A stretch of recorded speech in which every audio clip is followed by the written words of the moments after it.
All right, everyone. Welcome into the college football show. And again, emphasis on the college football show. Appreciate you being here on a Sunday. So that's the schedule. Every Sunday during the season, we will be here 11 a.m. Eastern time, excluding it actually next Sunday. But we will figure things out for next weekend. But every Sunday, 11 a.m. Eastern time, with all of you taking your calls, we have left the link in the chat, also taking your comments and questions as well. All right. I barely ever touch the setup here unless I'm highlighting a particular team on one of the team channels or live streams. But I thought it apropos based on what the discussion was following the games last night and then into today as to who should be number one. Of course, we've got, I don't know how many undefeated teams. BYU's undefeated, Pitt's undefeated, got some group of fives undefeated, Army, Navy, etc. And then we've got, I believe, James Madison's undefeated. Then we've got these two, of course, that have a resume battle between Texas and Oregon. So we can have that discussion. But I figured, hey, let's set these two up. Texas, Oregon, they are the two most prominent teams that have a claim to number one, for whatever that matters at this point in the season, or really matters even at the end of the season.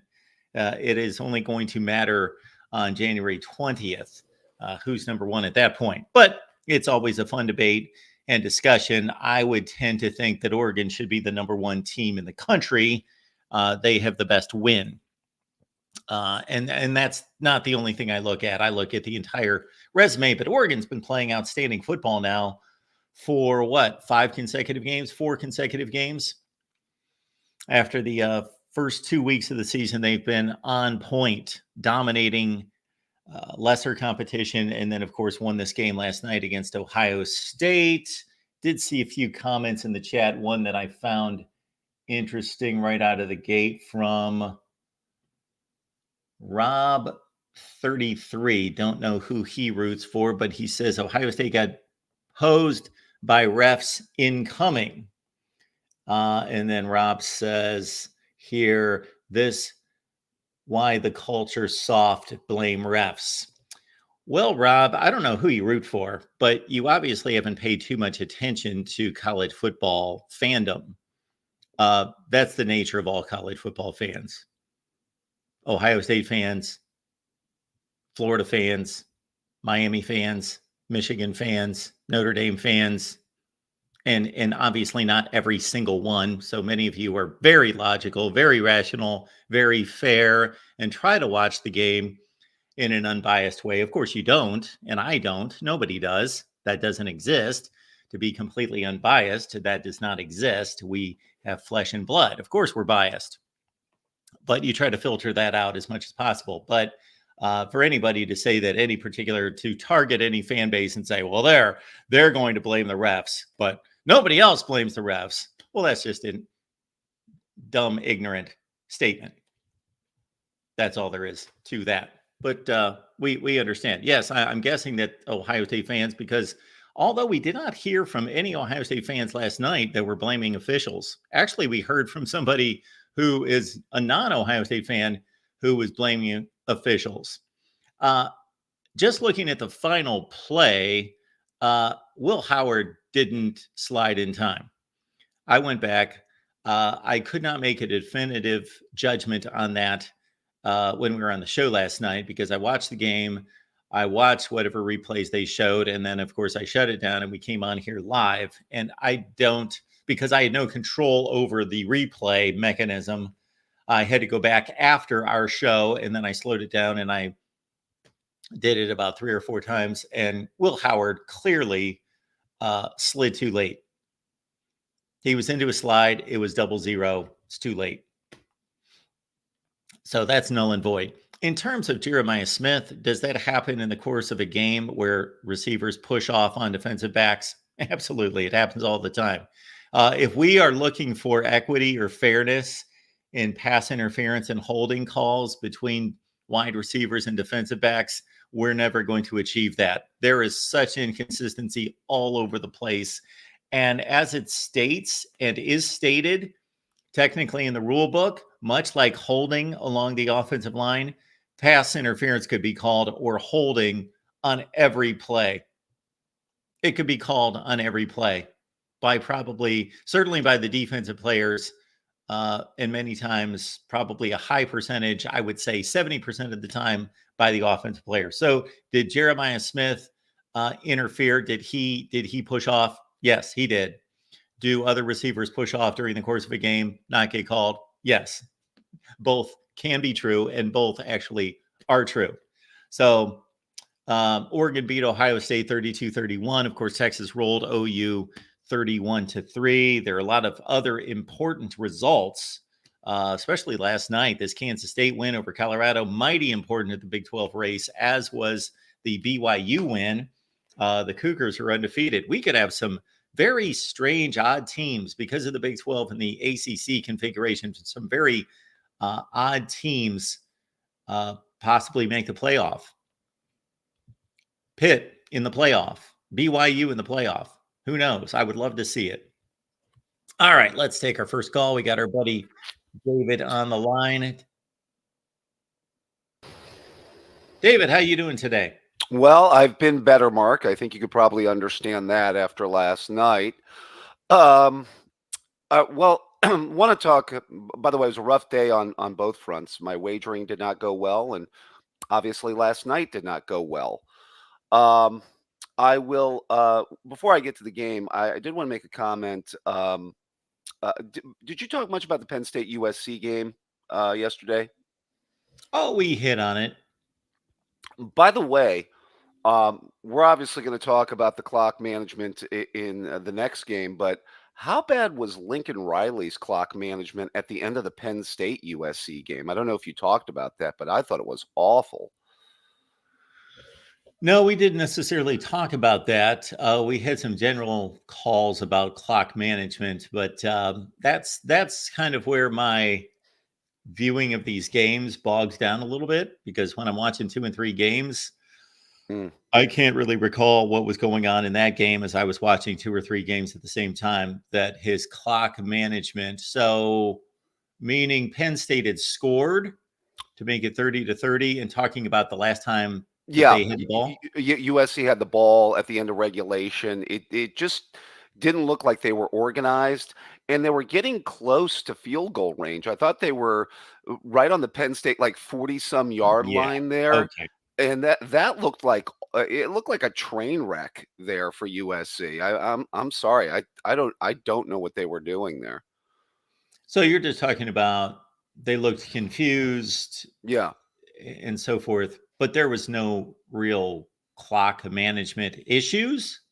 Well, what I'm saying is I found it interesting that they let it run all the way down to like 14 seconds before they had Miller Moss throw a pass, which I think they were cutting it close to begin with. Now, he threw an interception. Obviously, the goal was for him to throw a completion to get them into field goal range. I believe they did have the timeout. They would use the timeout and tried to kick it. But I thought that in that particular situation that there was also an opportunity that they had maybe on second down or the earlier downs to maybe even run the football. But they had 3 timeouts in their bag, I think, at the time too. So they could have been a little bit better with the play calling and using the timeouts to get the ball down the field and get into better field goal range. That's kind of where I was going with it too. Maybe the play calling and the combination of using the timeouts to pick up more yardage and get into better field goal range.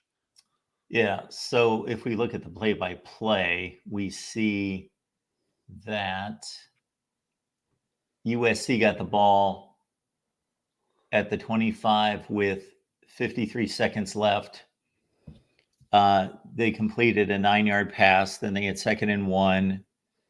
Oh, there's 2:53 left. Timeout here. So we're talking about, I thought I clicked on the final USC drive in regulation.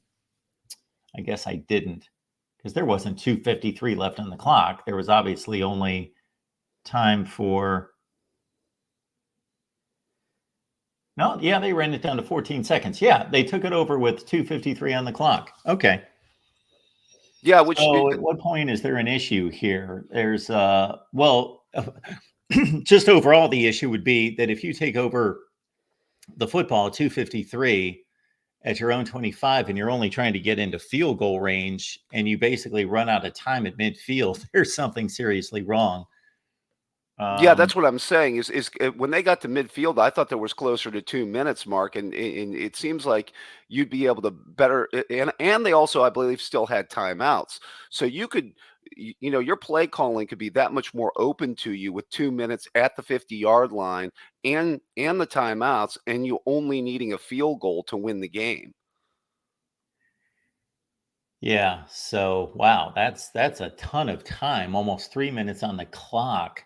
And you've got to go comfortably, I would say, but still a long field goal to the Penn State 30. So you need 55 yards, 25, 20. You need 45 yards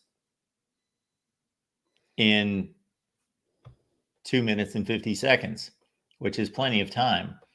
And they did take a timeout after they got their first down at their own 37. Well, no, that's the I wish it wouldn't say timeout USC. That's obviously the game timeout at the 2 minute mark.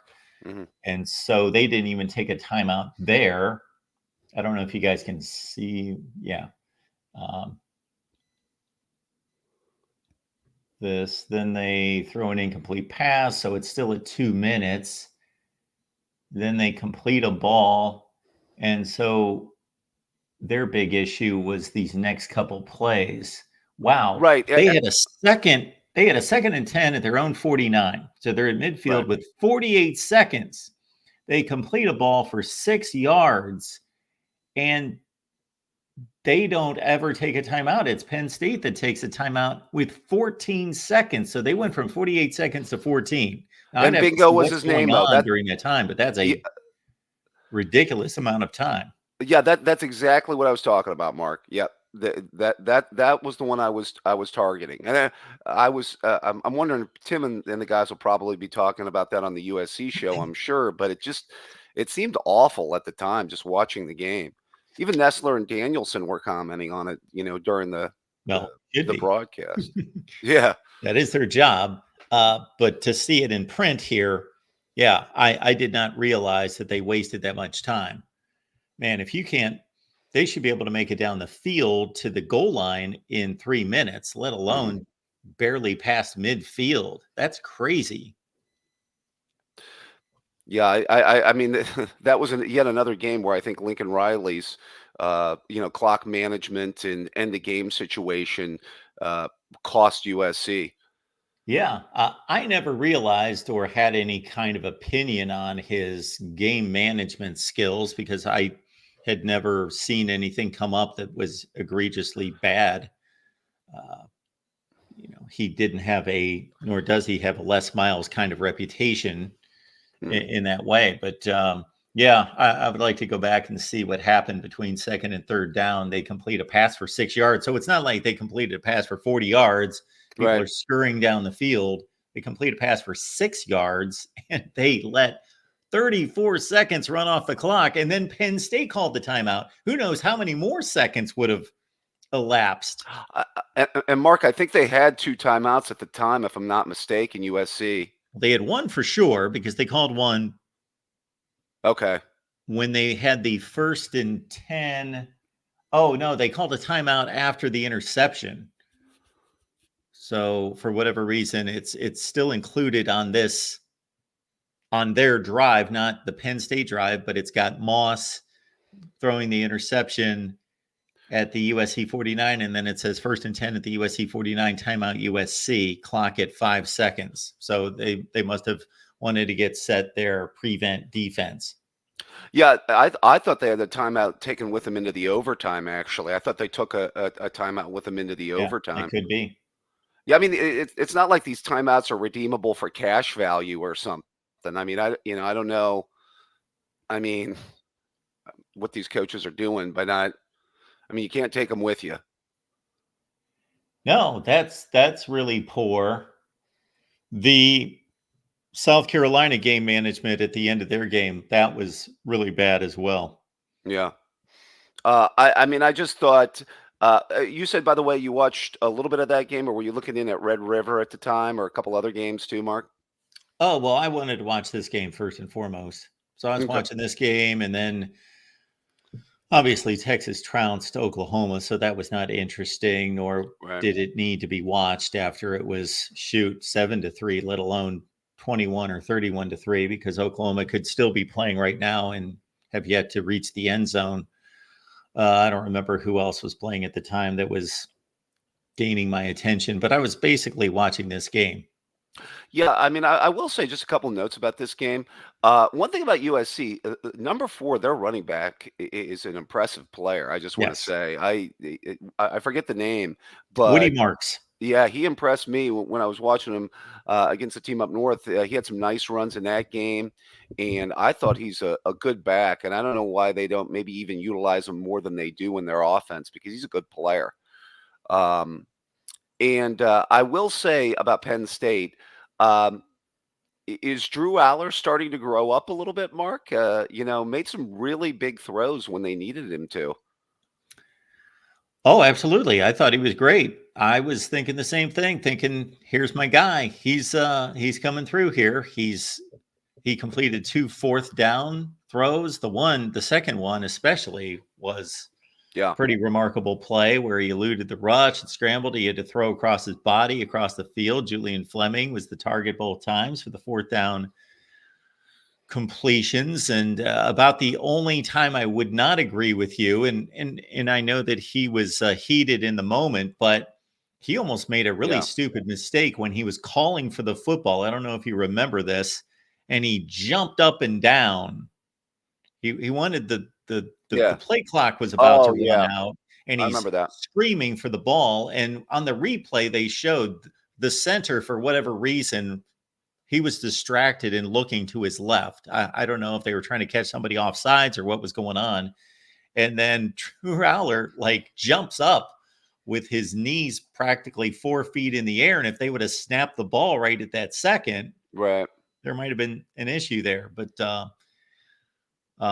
yeah, I thought he played a really good game. Sure, he threw the 3 interceptions. No, 2. The, I thought it well, was he 2. threw a Hail Mary interception, Oh, okay. Okay. but yeah, I thought he played great. I think he's probably the best quarterback in the league. Wow. Okay. I mean, I don't know the who's one, better. well, I the one guess thing, Dylan Gabriel. Everybody's going to be on Dylan Gabriel because of last night's game, and he did play exceptionally well.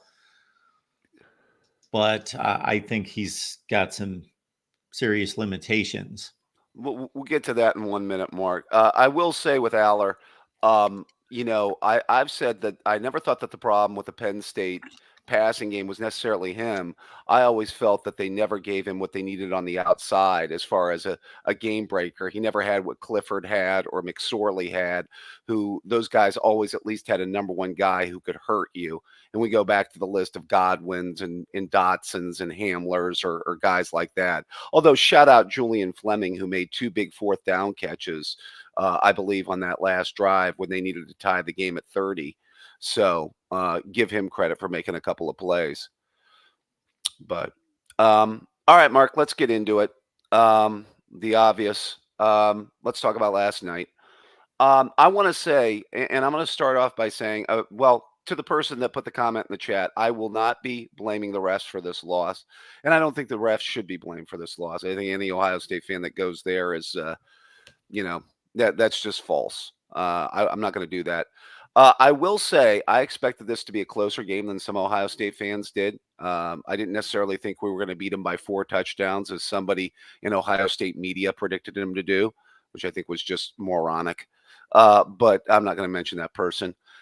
In any case, I will say one of the biggest concerns I had coming into this game, and I was interested to see. I wouldn't say it was a concern. I was just interested to see how this defense would react to the first really good offense that it would play with a good solid college quarterback, which I think Dylan Gabriel is. I think he's a very good college quarterback, and a group of really good skill players. And that's actually what impressed me about Oregon last night. I thought Oregon at receiver is the best that Ohio State has seen in a while. And then on top of that, Jordan James at running back really impressed me. That their running back, Mark, I don't know what you think about him as far as one of the better running backs in the country, but good player, by the way. Just want to, I want to throw some flowers in Oregon's direction today because they deserve it. And I thought Gabriel played a really good game. But the thing that I was, and, I had high hopes about this secondary coming into the season, Mark, but wow. I think Denzel Burke lost some serious NFL dollars last night. I really do. I mean, that was not good. I don't know if Jim Knowles can design a blitz to save his life. I thought they blitzed maybe 2 or 3 times. I mean, the prominent theory of pass rush is if you can't get there with 4, bring more. And no matter how you have to disguise it, whether you want to run a zero blitz, bring it right up the middle, come off the corner, bring a safety, whatever you've got to do to generate a pass rush, which is non-existent with this football team, you have to do. And I think I said that to you. One of the concerns I had about the defense was I don't think they were generating enough of a pass rush to my liking in these early games, Mark. And I thought Oregon had a solid offensive line. A lot of people talked up Oregon's offensive line coming into the season. I believe they have 2 NFL tackles, if I'm not mistaken, right, Mark? Yes. So, I mean, that was going to be a true test for Sawyer and JTT. I mean, if you're an NFL edge guy or going to be a legitimate NFL edge guy, guess what? Well, here's 2 NFL tackles. Let's see what you can do. And it wasn't much. And I really put this loss. I mean, Jim Knowles in the defense has to really take this L. I just want to get to the defensive performance. I didn't get a chance to hear your comments last night. I want to hear what you have to say about that before I get to the offense, Mark. All right. So sorry, David, to interrupt our conversation very briefly here, and then I'll get to my evaluation of the defense. So to respond to JSE, I enjoy being criticized and questioned here. That's why I'm here, but at least listen. So JSE, listen. If you're going to criticize, you at least need to get it correct. Drew Aller could be the worst quarterback in the nation, in my opinion, outside of the Big Ten, because I didn't compare him to anybody outside the Big Ten. Drew Aller is not a top quarterback. Bah, ha, ha, Mark, your Big Ten bias is showing. I didn't say anything about Drew Aller comparing him to anybody else in the nation. I said he might be the best quarterback in the Big Ten. So get the wax out of your ears. And if you're going to be critical, then at least listen. Like, I don't mind people. There's one thing that drives me nuts when I look at the comments section and I see criticism. When I see criticism of things that I clearly stated, absolutely fine. Then I'll make the argument, or I'll give kudos to that person and say, hey, that's a good point. But I hate when people don't listen and they criticize me for things that I didn't say. So I'm not comparing Drew Aller nationally. I just said that between he and Dylan Gabriel and Miller Moss and Will Howard, I don't think there's a quarterback in the Big Ten who distinguishes themselves as the CJ Stroud, the Bryce Young of the conference this year. All right. So if we get to the defense, wow. All right. We'll start with the pass rush. And like you, David, I think we got flashbacks to 2022. Yeah. When they started playing better teams, and that Jim Knowles refuses to adjust. Yep. He has a philosophy, and he's going to stick to his philosophy and go down with the ship. And that's not, it's great to have a philosophy. I believe these coaches have tenets of what they believe in is the best approach to scheme a defense or an offense, but you have to be able to adapt and adjust. And hey, if your corners are getting torched and you're not getting to the quarterback with 4, you blitzing and getting torched is no different. So you might as well put somebody on their backside, number 8, and try to cause some havoc. Yeah, I will say, Mark, I listened to a few, more than a few of the Buckeye streams after last night's game. And one of the points that they had made is if you look at it, they actually didn't blitz a lot. I mean, they blitzed a few times. I think the one time that it was somewhat effective was when they got the stop at the opening of the third quarter, where I think they brought Sonny Styles and he made Gabriel step up in the pocket, and the backup defensive end and Caden Curry made a play on third down to get them off the field, and then Oregon punted. One of the few punts in the game by Oregon. But that's one of the few times that they did blitz and it was effective.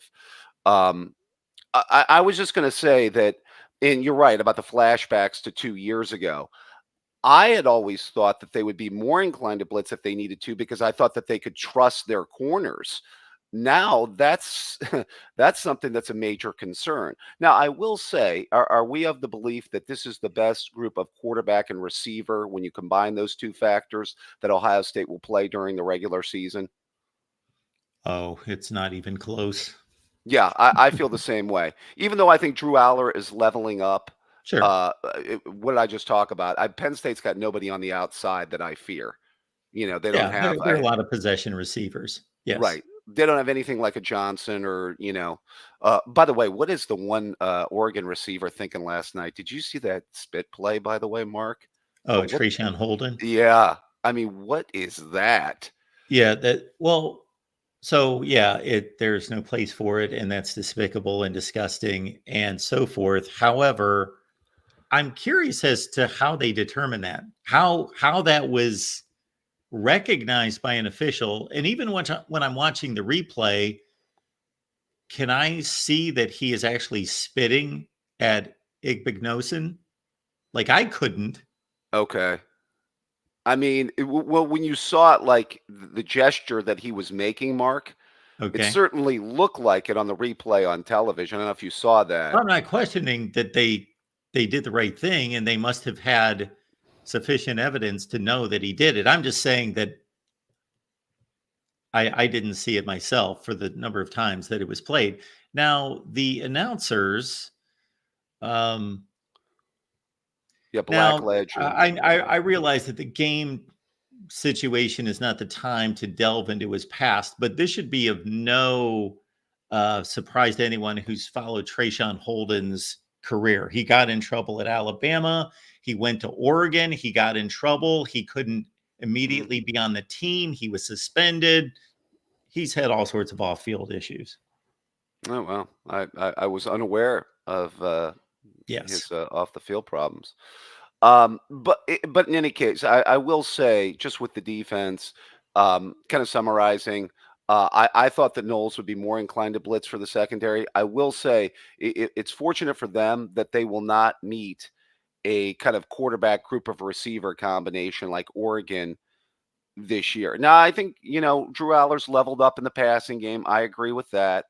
And I think Penn State's passing game, is maybe better than it was a year ago. And I think Raiola, is a player that might be able to cause him some problems with Nebraska. But I think as far as group of receivers and skill, this is the best they're going to see in the regular season. And you say by far, right, Mark? Oh, by far. And I Yeah. would say that Raiola has played 2 competitive games, Mm-hmm. and he's been bad in both of them. So he needs to be able to take meaningful snaps. And I understand he's a true freshman, so I'm not being critical in that way, but they did name him the starting quarterback. He breezed through 3 to 4 games with no resistance. They blew out those 3 or 4 opponents. Then he hit Illinois. Yeah. He had a pretty rough night. His fourth quarter and overtime were awful. And then this game against Rutgers, 13 of 27, they couldn't score, couldn't move the ball through the air. I didn't watch the game. I just saw the numbers and heard that he was pretty bad. I saw like 3 or 4 plays. Yeah. So he's got a lot of growing up to do to be any kind of challenge. Yeah, I agree. Interesting with the bye, what things will happen. Some of the people on some of these streams, and I'd mentioned some of the younger good players on this defense. Mark, It will be interesting. A lot of Ohio State streams are speculating that maybe some of these younger players, Jermaine Matthews, who's a corner I've talked about before on the show. I actually thought maybe he was the second best corner on the team. Maybe after last night, I have to rethink that. And I think there's going to be a push to maybe, see him get more snaps, maybe recent linebacker, certainly Cade McDonald, maybe on the defensive line. But yeah, I mean, there was very few players that had good games on defense last night. Caleb Downs from time to time, but that was about it. This is what Denzel Burke's performance last night reminded me of, and now I'm blanking on the name. Our buddy number 24, who was an excellent slot corner that was headed to the NFL. Then they Wade. moved him to the outside. Yeah, Dwayne Wade. Sean Wade. Or not Dwayne Wade. Sean Wade. Wade, yeah. That they moved to the outside and had a horrendous year. But he's earning a paycheck somewhere, I've got to assume at this point, right? Yeah, he's still in the NFL. Yeah. Sean Wade. That's Sean Wade, where I was having flashbacks to him just struggling mightily. Yeah, that was. You would think that after you got toasted a couple times that you would play conservatively, but Denzel Burke kept biting. Yeah, well, that's the thing is it's one thing to give up like they were giving up in the Sparty game, a 10-yard out, a 15-yard out, a slant, a crossing pattern. It's another thing to get bombed on. And you're right, that's shades of 2 years ago. So I did want to get to the offensive side of the ball, Mark, in the end of the game situation, because I think we have to. It has to be talked about. I thought Will Howard was solid, really good. I think people still will bemoan his ability to throw the deep ball. The one deep throw to Jeremiah Smith on the opening drive of the second half was underthrown, but he is accurate enough and, solid enough running the football and good enough in those areas. And I never set the bar real high for Will Howard coming in. I didn't expect him to be Justin Fields. I didn't expect him to be CJ Stroud or Dwayne Haskins or the quarterbacks of the past. I just thought he was going to be an upgrade over what we had from last year in Kyle McCord. And maybe I should say what Kyle McCord was performing last year as opposed to what Kyle McCord is doing this year at Syracuse. Although I think Kyle's maybe benefiting a little bit from the competition in the ACC compared to the Big Ten, but you know what I mean? So in any case, though, I thought Howard was really good last night. But I will say offensively, somebody made a point after the game. I don't know if you noticed this.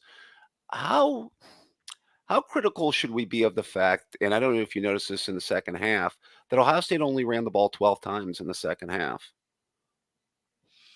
Yeah, after they found all those big plays in the first half. I should rewatch the game. I don't know that they had the ball that much. I wonder how many times, because Howard only threw it maybe 35 times. I thought it was in the mid 30s. Yeah, I thought was it like a 23 for 35 kind of game? I thought, something like that. I'll pull the stats up here in a second, but I would be fascinated to see Kyle McCord in this offense. I would be fascinated to see the comparison and that we could apples to apples, but of course you can't run alternate and parallel universes, I should say. Because my basic statement about Will Howard this entire offseason was he should be better than Kyle McCord. He's got 2.5 years of experience in the Big 12, and he's a more mobile quarterback, so he has that outlet to serve him. Although, is Kyle McCord going to run with 6 seconds left on the clock with all that space in front of him? No, he would have forced the ball downfield because that's his skill set. Yeah. And Kyle McCord has more arm strength than Will Howard. Yeah. Yeah, I mean, I will say that. I mean, I said that they should always try at least a couple of deep balls each game just to keep the defense honest. That once you cross the 50, maybe we can get Jeremiah Smith on a double move and at least keep the defense honest. Yeah. I'm okay with Will Howard. Yeah, I don't think he's way. Right. And you can't play a high-level, high-intensity game with 35 pass attempts and not throw some clunkers. And the ball that he underthrew to Jeremiah Smith, I don't know how much of that was caused by the pass rush. He couldn't step it up at Yeah. all. And his arm may have even been, I don't even think he could follow through on that throw. Yeah. I mean, you could be right there. I will say the offensive line, I thought overall, some of those pre-snap penalties I thought were just killer. Some of the motion penalties and some of that. Otherwise, I thought they played a pretty solid game. I do think that one of the biggest things that has Ohio State fans concerned today could be the loss of the tackle, Simmons, which could be big going forward, because do they have a replacement at tackle going forward in a long season? That's going to be huge. And yeah, I mean that's going to be a tough one. I mean, they can move some people, maybe move one of their guards to tackle, and then we'll have to see what they do. But yeah, that could be big, and that's something to look for going forward with this team. I wanted to get to the end of the game situation, Mark, because I know that's going to be talked about a lot and has been talked about a lot. How much did you talk about the fact when they got the ball to the 28-yard line, why not just run the football? So how much time are we talking about there? We'll have to pull that Yeah. play-by-play up here. I'm curious to see this. I did not talk about that. We got into a lot of dragged down a lot of rabbit holes last night that weren't really that consequential. But Yeah. so we didn't address that. Let's see. We were talking more about whether Will Howard actually downed himself in time, which he did not. Because when they completed the out to Emeka on the sideline Yep. inside the 30, I think they were at about the 28 or the 29. Yes. And I thought there was 20-some seconds, 30-some seconds left. Now, I realize they only have the one timeout. They don't have two timeouts. However, if you run the football with Junkins or Henderson and you gain 2 or 3 yards, the bottom line is the bottom line. You're looking at a 43-yard to 44-yard field goal, something like that. Maybe 42.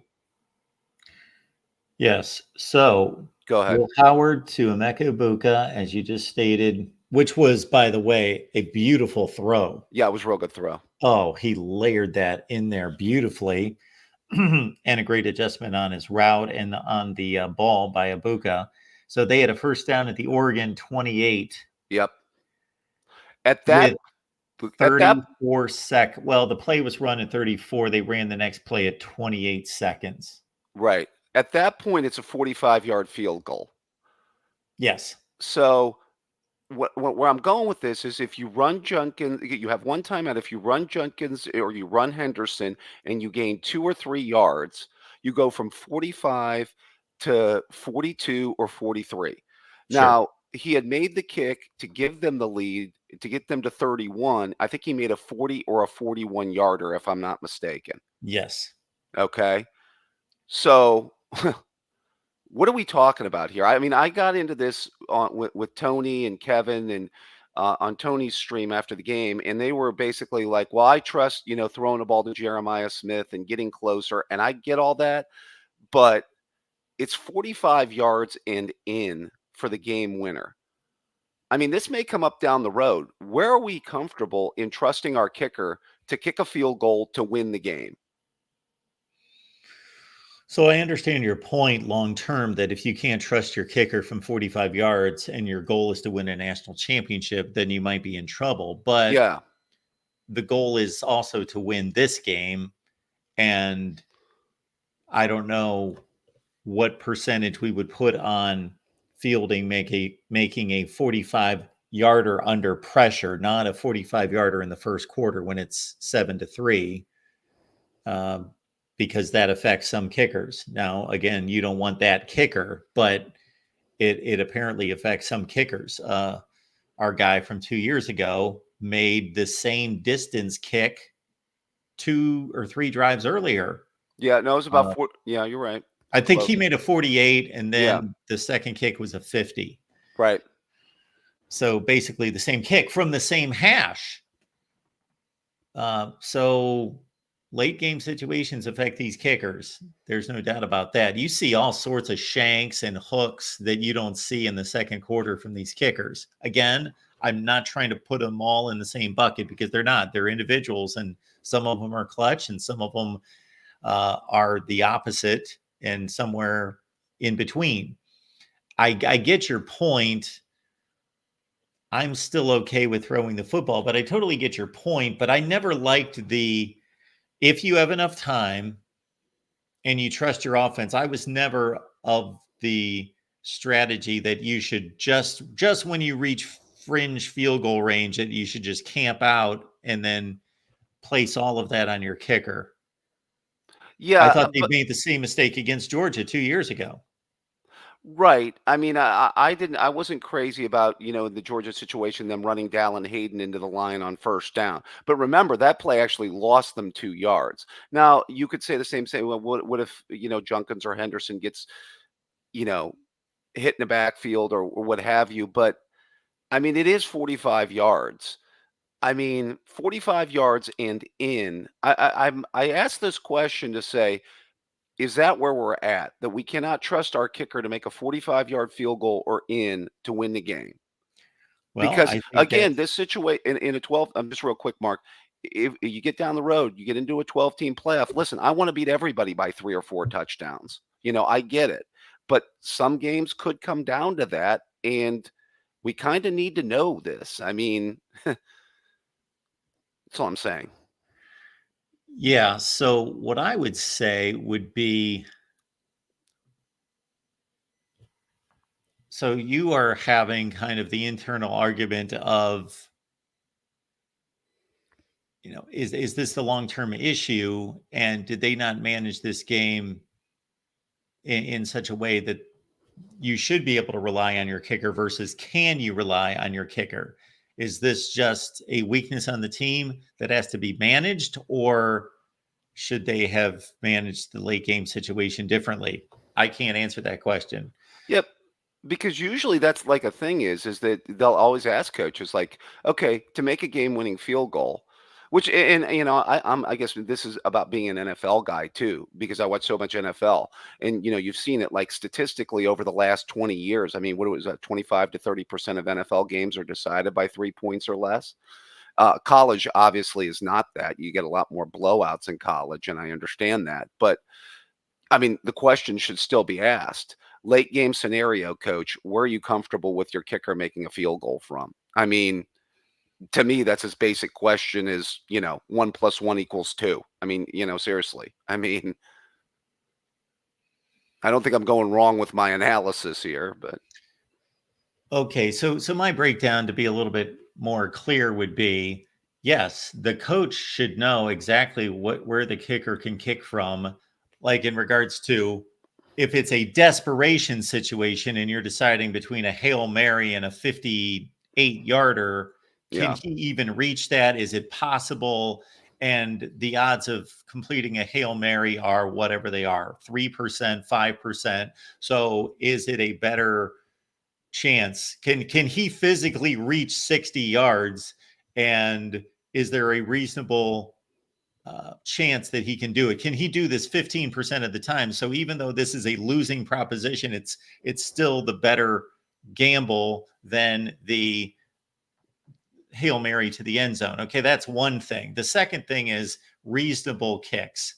Let's say inside 50. Okay, at what point are you Mhm. comfortable that you think, I can close my eyes and send him out there? If it's a 30-yarder, okay, yes, absolutely. Then we move back from there. At what point does it become tenuous? And then also, again, taking into consideration, this isn't me making a decision on 4th and 3 in the second quarter. This is versus a 48-yarder. This is a decision with the game on the line. And again, this is a question that can't be answered exactly. Is he the same kicker with 5 seconds left in a big game that he is in the middle of the second quarter? Yeah. I mean, listen, you know, My first Ohio State season was ruined by a missed field goal. I get it. I mean, I lived with Matt France. I mean, you were there, Mark. But I Yeah, mean, Earl Bruce almost, in a sense, set him up to fail. well, you remember what the debate was? Is if they would have thrown another pass to Chris Carter, they could have gotten it closer. There's an argument there on that play. You know what I mean? Throw another pass to Chris Carter, you make it a chip shot field goal, and you beat him that year. Yeah, Because there was a minute left in that game when France missed that field. I hate to go back to yeah, that memory. but that was fourth down, right? Yeah, it would have been 4th and 2. It was 4th and 2. All right. Anyway, yeah. Yeah, So I so want to that's open all up I'm that saying stat. about the whole kicking aspect is I think that most coaches, regardless of how much they say they trust their kickers, and I'm talking about college coaches in the NFL, these guys are ridiculous. Yeah. That they consider a 45-yarder to be a 55-yarder when the game's on the line, and so forth, Well, and treat it as such. remember Day at the end of the first half last year against the team up north, Mark. He was criticized remember the end of the first half? Sure. They let that clock ran down. They tried a 50-yarder in that situation, and he hooked it. And some fans did get on him for not throwing a pass in that situation and not managing the clock better so that he could have gotten that kick even closer at the end of that first half. Yes, me included. Good Yeah. memory. I forgot about that. But yes, I criticized him as well. Yeah. All right, let's get to. I'll wrap it up here with like long term for the Buckeyes, what this means, going forward. I definitely would love to see a rematch in Indianapolis. I think that there's a clear path there still for Ohio State. I know they have to correct some things on the defensive side of the football. We'll see what they have to do at offensive tackle based on the Simmons injury. That's the one major concern going forward there. Otherwise, I still think we're a really good, well-balanced offense as seen last night that can run it and throw it. I feel confident, kind of as I was touching upon earlier about the rest of the schedule. I do think at Beaver Stadium will be an interesting game.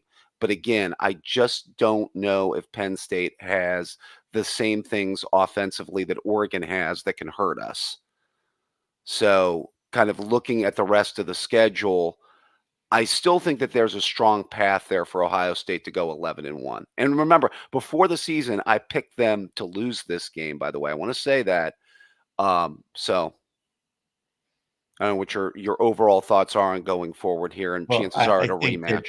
most college football people in general picked Ohio State to go 11-1 this year. It was just kind of the default selection. They're one of the best teams in the country. It's difficult to predict a team to go undefeated.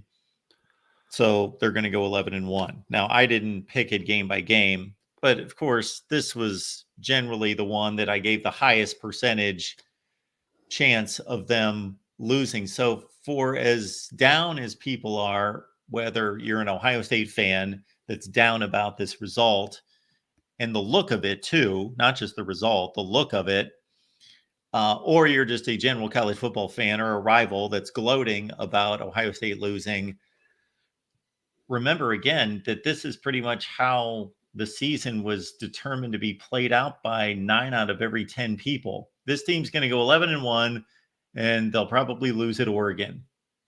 So if you would have said back in July, Ohio State's going to lose at Oregon and by 1 point, Yeah.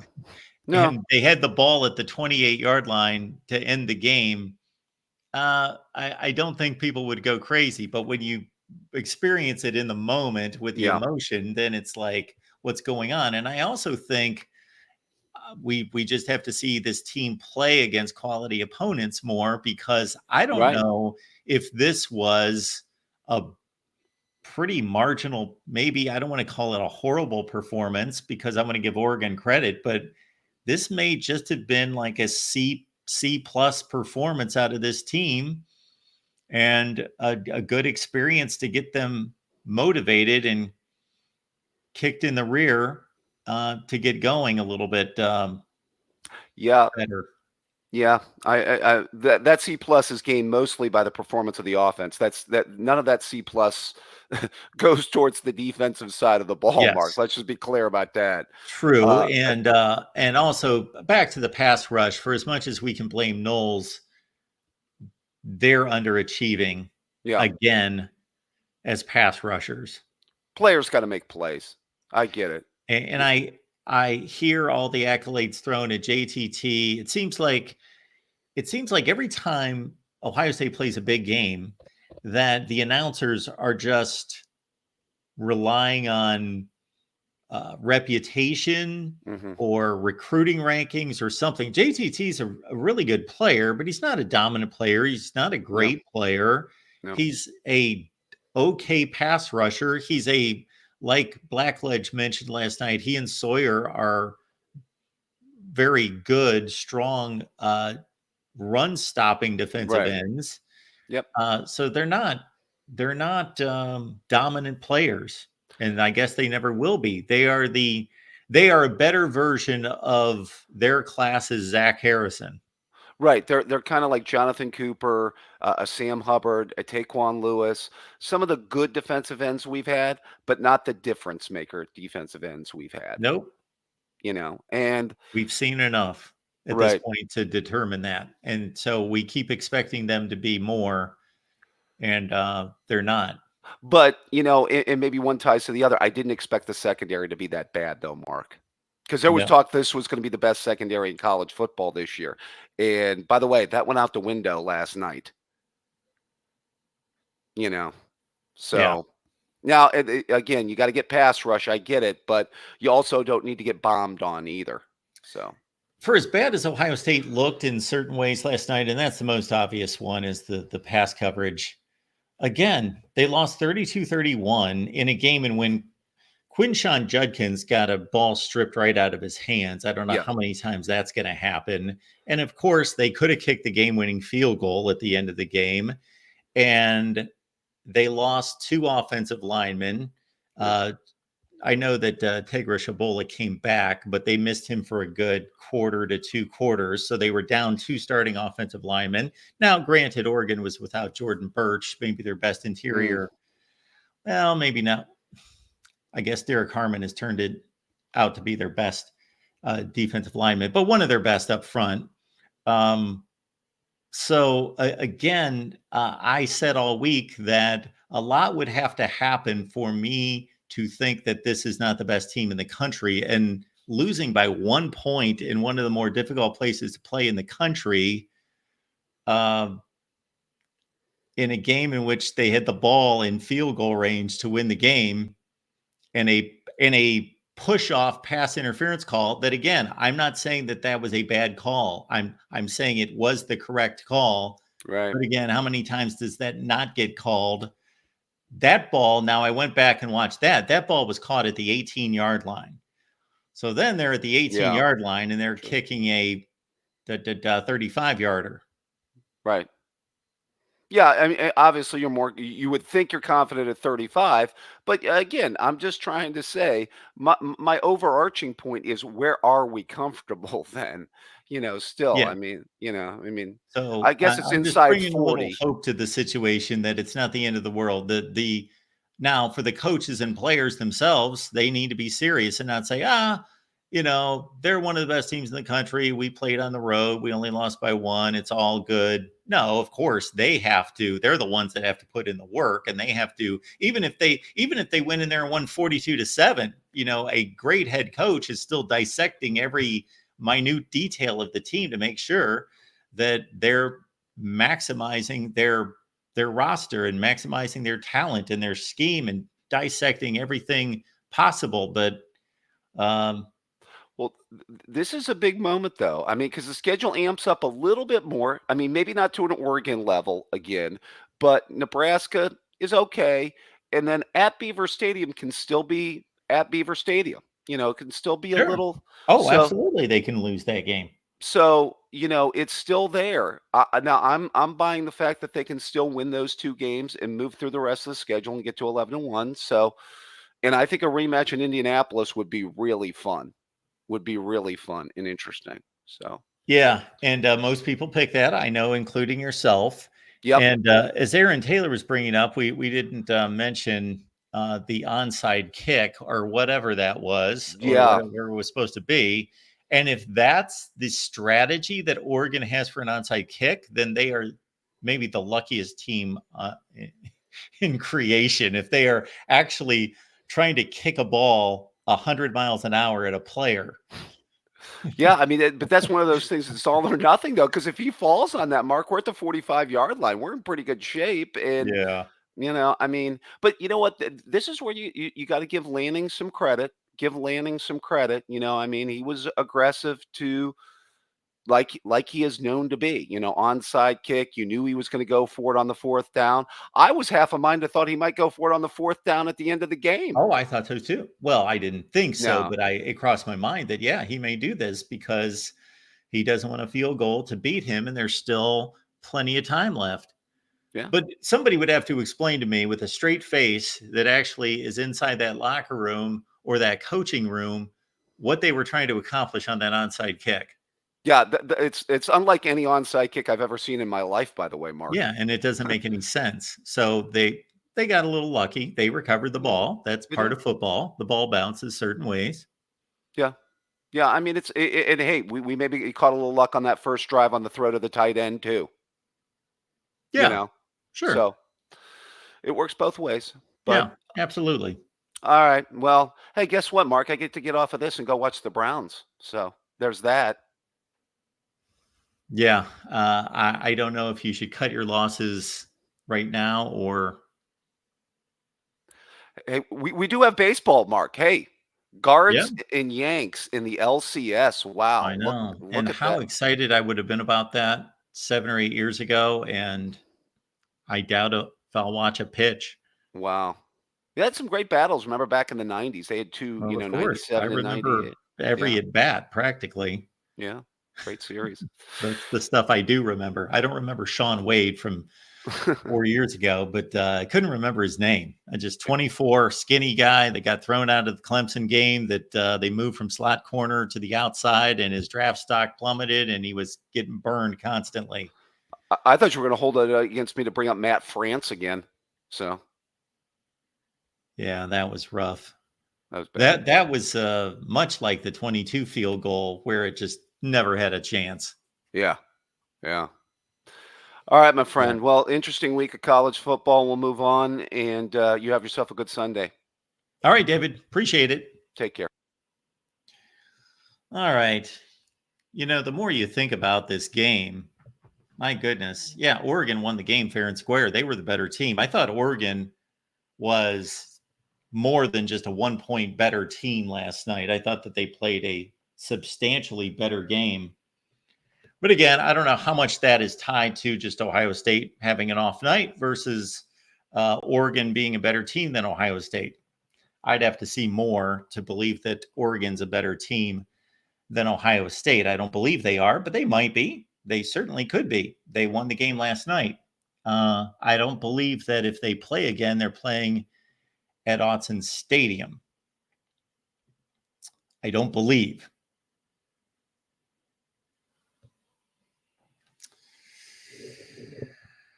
All right, let's go through the scoreboard because I'm sure a number of things will hit me in regards to what happened, especially last night in college football. And I know everyone's talking about this Ohio State game, but there's so much that happened that's mighty important. And if we can find the scores, we'll get to especially a day in the Big 12 that was extremely important as well, with a couple games in particular.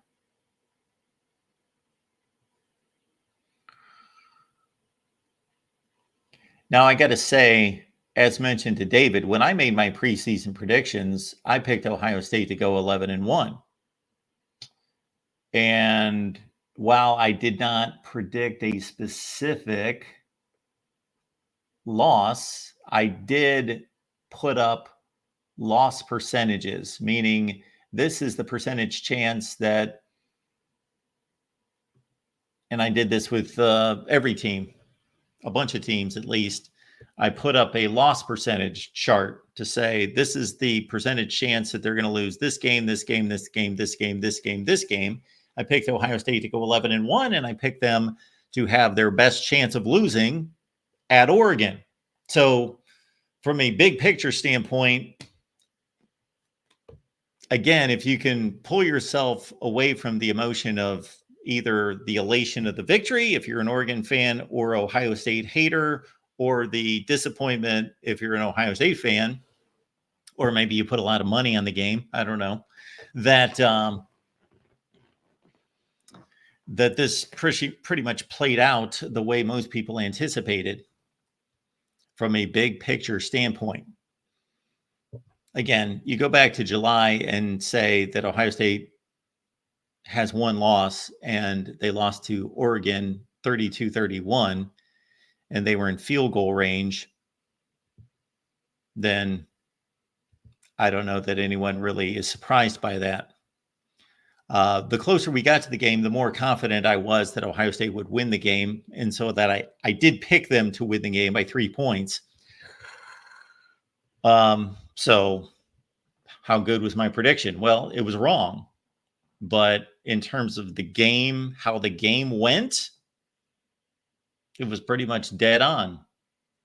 They just didn't, they just got a penalty and got knocked out of field goal range. That's the difference. All right. And I believe we had a pretty good prediction day, by the way. We'll have to check that out. All right. Let's get to the scores. And we've got, of course, number 1, Texas, according to the AP, which I generally ignore these rankings because they're meaningless and they are flawed beyond belief. But Texas was just completely dominant in this game. And it's just too bad that injuries are such a part of football, because Oklahoma, I don't know, they may have been able to compete in this game if they had their players. But Texas did what they had to do. And Oklahoma is apparently in for a rough season. Not that they're going to run into a Texas-type team every week. But, yeah, Texas dominates. Quinn Ewers, 20 of 29, buck 99 through the air. And Oklahoma's defense played very well for almost a half. And then the dam broke. And really, them giving up 21 points was not the defense giving up 21 points. It was the offense continuing to put the ball on the ground. It got to 7-3, and there were 2 consecutive possessions that Oklahoma fumbled inside their own 30, basically handed Texas points. So Texas is on to their big matchup against Georgia next weekend at home. I have thought the entire offseason that Georgia was a better team than Texas, but right now, Texas is playing better than Georgia. The way Georgia's playing, if they would have played Oklahoma yesterday, they would not have won that game 34-3. They would have won that game 31-20, 31-17. The way Georgia's playing, I'm not saying that Georgia's not capable of beating Oklahoma by 31 points, but the way they're playing, they would not. Oregon, Ohio State, big win by the Ducks. Huge win by Oregon. They're in the driver's seat in the Big Ten, and to get to the Big Ten championship game, especially since there is no Penn State, USC on the schedule, no Iowa, nobody that could really possibly trip them up. Washington is probably the best team left, Washington/Michigan on the schedule. Oregon may go undefeated. All right. Again, Penn State, USC. Just my general takeaway is that I thought USC slightly outplayed Penn State.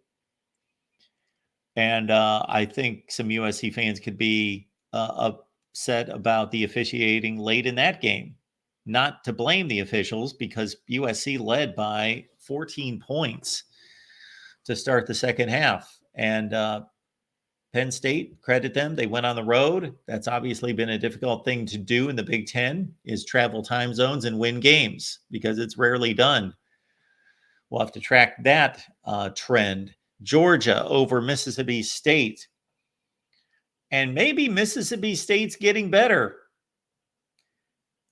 Sometimes teams gain reputations early in the season one way or the other. And on this situation, it would be that this is one of the worst teams in the country and in the Power Five at least, and the worst team in the SEC. That was my conclusion after watching them play the likes of Arizona State, get trampled by Florida at home by 3 touchdowns, and all of those results. But since then, Mississippi State played a respectable game against Texas. They played a respectable game on the road against Georgia. So teams do change. And so Georgia should not beat Mississippi State by only 10 points at home. But Mississippi State may be improving. If Jeff Lebby turns out to be a good head coach, which he may very well be, we shouldn't be surprised by, again, teams adapting, changing throughout the year. That Alabama-South Carolina game was a heck of a game. I enjoyed that one, 27-25. Unfortunately, South Carolina, again, here's a game management situation, time management, where they didn't give themselves the best opportunity after recovering an onside kick. But I heard Kalen DeBoer say after the game that the ball didn't always bounce our way. Really? Okay. Of course it didn't, because it's a football game. But if anything, I thought the ball bounced more Alabama's way than it did South Carolina's way when the game was on the line. South Carolina had what was the score at the time? They must have had can't remember what the score was at the time. 19-14. They had a 19-14 lead with 10 minutes left in the game, and they had the ball at midfield. So they were a completion away from going up by 2 scores. And did Alabama strip sack Lenora Sellers to get the ball back, or make some incredible play on a break on the football for an interception, or bat the ball at the line? Do anything? Did Alabama do anything to get the ball back? No. South Carolina had a missed exchange and laid the ball right on the field for Alabama, and that turned the game. So, and that's part of the game. South Carolina made a mistake. Somebody famously said a long time ago that more football games are lost than are won. And that's true. The team that makes the least mistakes usually wins in competitive games. When Alabama's playing the Citadel, they can make all the mistakes in the world and they're not going to lose. But in competitive games, the team that makes the most mistakes loses almost all the time. This Tennessee-Florida result, I'm sure, surprises a lot of people. Tennessee did not score a point in the first half. Now, put that together with how Tennessee played against Arkansas, how they played against Oklahoma when they really didn't tear them up. We may have overrated, me included, the Tennessee offense with this 5-star freshman stud quarterback. And Dylan Sampson was one of the best running backs in the nation, and a offensive line that was in the semifinalist category for the Joe Moore Award, and all those weapons at wide receiver that, they're just going to score a zillion points a game. Well, they have against Kent State and teams like that, but not against Arkansas and Florida and Oklahoma. They've been generally suffocated. So maybe Tennessee's not quite as good as we thought, or maybe they're just a more balanced team because the defense is playing well. All right, welcome into the Voice of College Football. We got our guy Michael stopping by. Hey, Mark, good afternoon. How you doing, sir? Good afternoon. And before I forget to mention this, I don't want you to get off the line before I state this, because I did forget this last night. So I got your DM, so I'll respond to your DM as soon as we get done. Okay, I forgot to mention that too. But hey, I saw it late last night.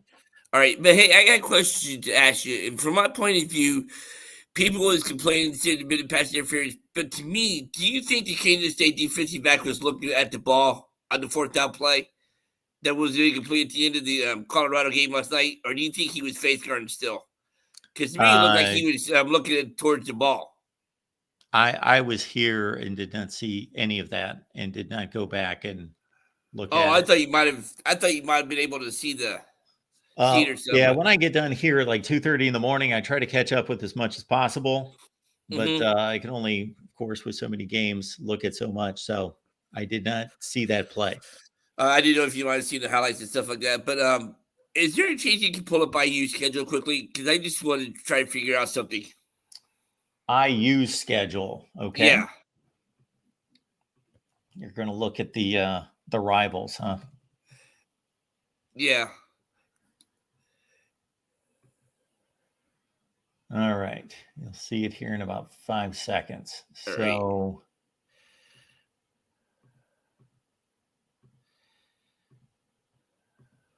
we've got Indiana playing.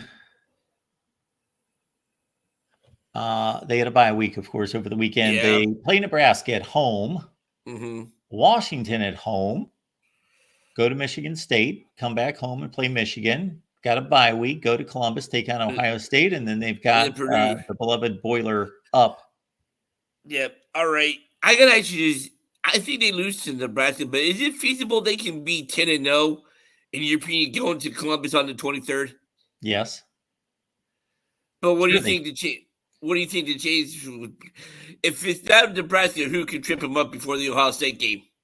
Any one of those teams. I'll give them a less than 10% chance of being undefeated when they go to Columbus. But is it possible? Yes, they can beat all those teams. They're better than Michigan State, of course. I don't know if they're better than Nebraska. They're better offensively. Nebraska's better defensively. Washington at home, they should win that game, but that's no guarantee. I'd say it's 60-40, 55-45. Yeah. And then until I see them handle Michigan, yeah, I've got to see. Didn't they just beat Michigan a couple of years ago down at Bloomington? I think it was in 21 or 22. In 2020, they beat Michigan. Sure. Okay. I didn't know it was just like that. I wasn't sure. But I do got a question. Completely different teams. Yeah. But being that Nebraska game is going to be at noon on Fox, is that one maybe that potentially one of your early games? Oh, heck yeah. Of course. Yes. All right. It would have to be a heck of a noon lineup to knock me off of that game. I'm looking forward to watching Indiana this year because I really haven't, except for trying to catch up with the Maryland game and the Northwestern game and seeing some highlights, I've not watched them play.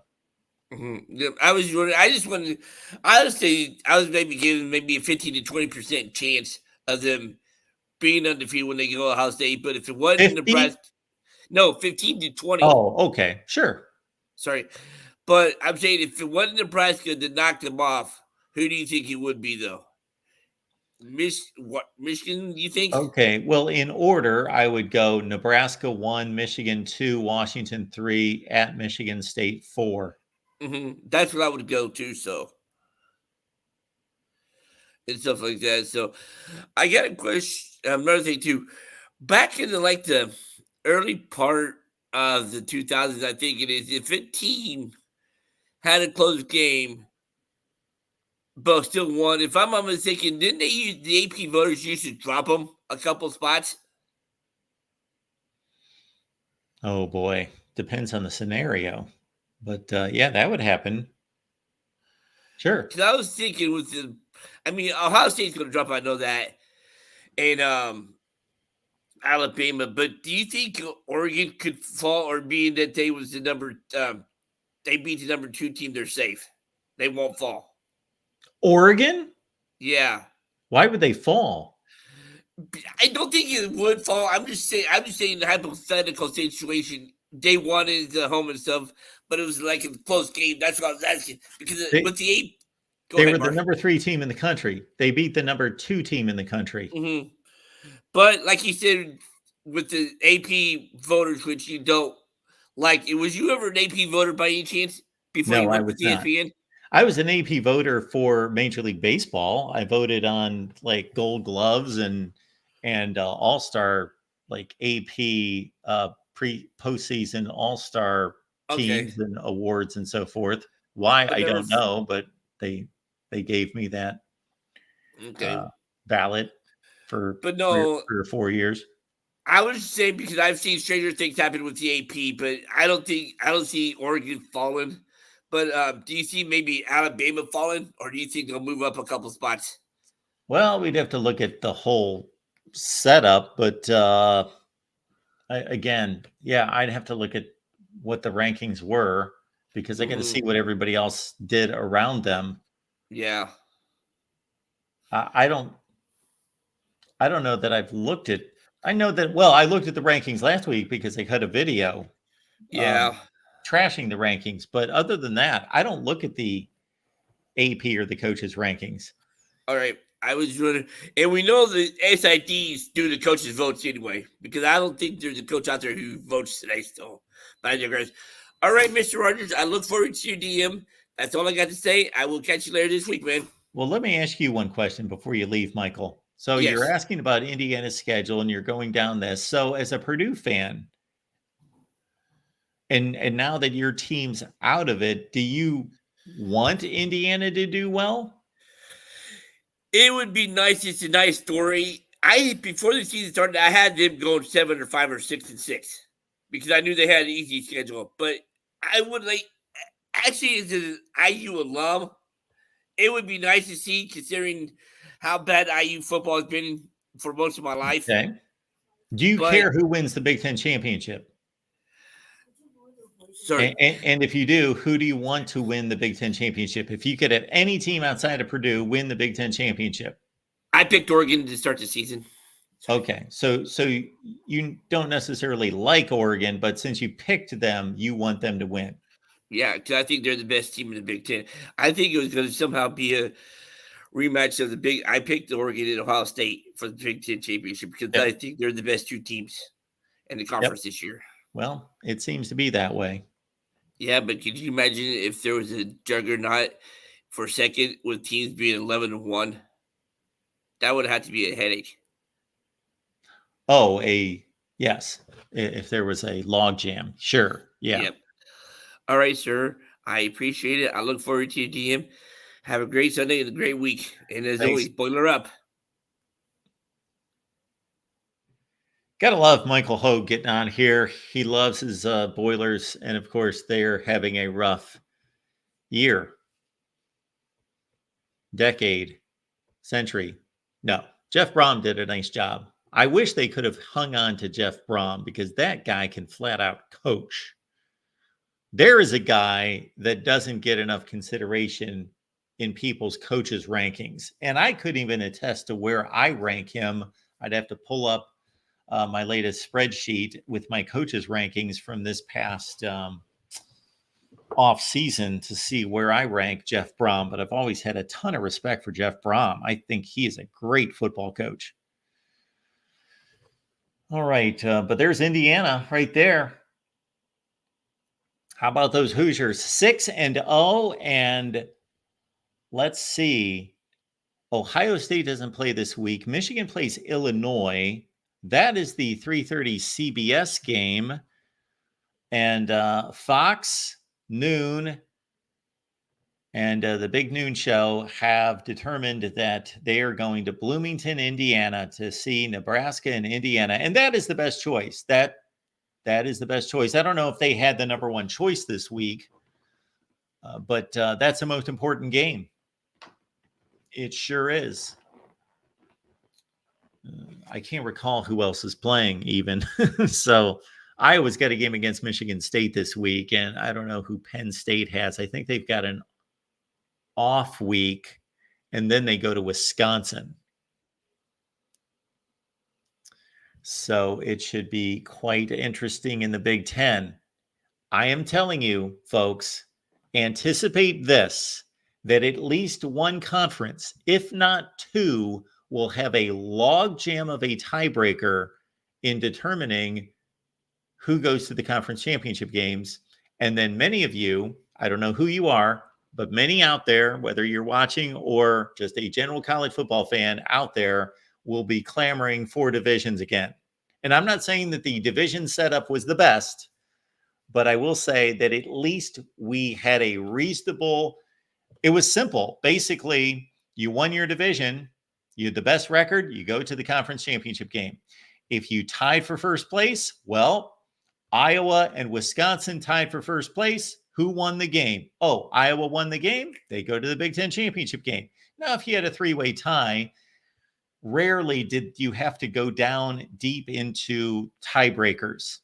I don't know when the last time really tiebreakers had to be used to determine a division championship in college football.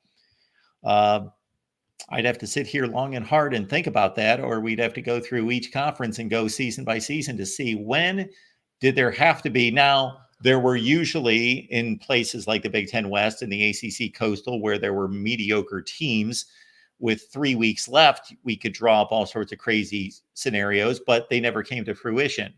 So at least the division setup was clear cut in regards to here is your division champion. Here's the other one. They play for the championship game. But again, out of 4 Power 4 conferences, I guarantee that one of them is going to have a mess, which is going to be fun to dissect, but will not necessarily produce the best teams in the championship game. And we've got Erica stopping by today. Hello. Hi, Erica. How are you? I am doing just fine. How are you? Good, good. So have you watched any Iowa football this year? I know you saw, I think, the Iowa State game you shared with us, but did you watch anything else? I watched the Iowa State game, and I watched the entire game yesterday. Okay, so I guess you watched maybe highlights of other games that maybe you didn't fully watch?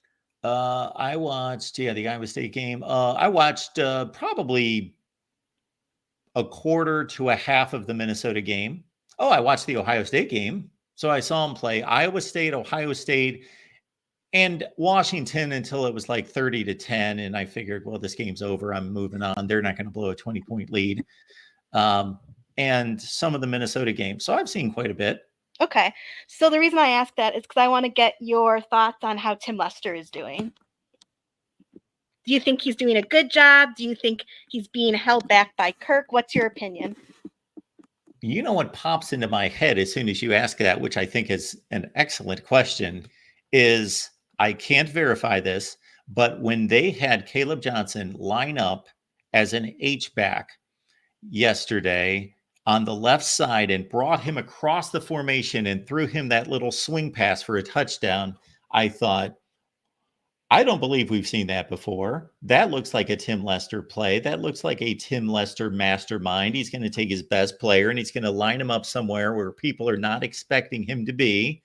And we're going to isolate him on some poor linebacker that can't cover him and swing him a pass. And lo and behold, he goes untouched into the end zone for a touchdown.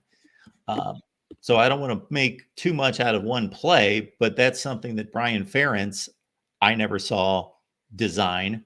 Mm-hmm. Mm-hmm. So it sounds like you like what Tim is doing. Is that accurate? I think that no situation can be, especially when you're playing the kind of competition that Iowa plays in the Big Ten, you can't expect an offense to go from worst in the nation to really, really good in one season. I think that they've made reasonable strides. And yeah, Ohio State made them look bad, but I thought in the first half that Cade was completing balls downfield on 3rd and long. And I thought that for as bad as, of course, they couldn't score until it was way too late. They certainly played a lot better offensive game in that game than they did 2 years ago in Columbus. And nobody's been able to move the ball. Shoot, USC went into Minnesota a couple weeks after Iowa did. They couldn't move the ball as well as Iowa did. Nor could Michigan, I don't think. Well, no, Michigan, but I'm taking a really good offense, USC. Yeah. And although they've had question marks this year, they're not the usual USC either offensively. No, but they are extremely talented on offense. Yeah, but no doubt. But they still not weren't as effective against Minnesota as Iowa was.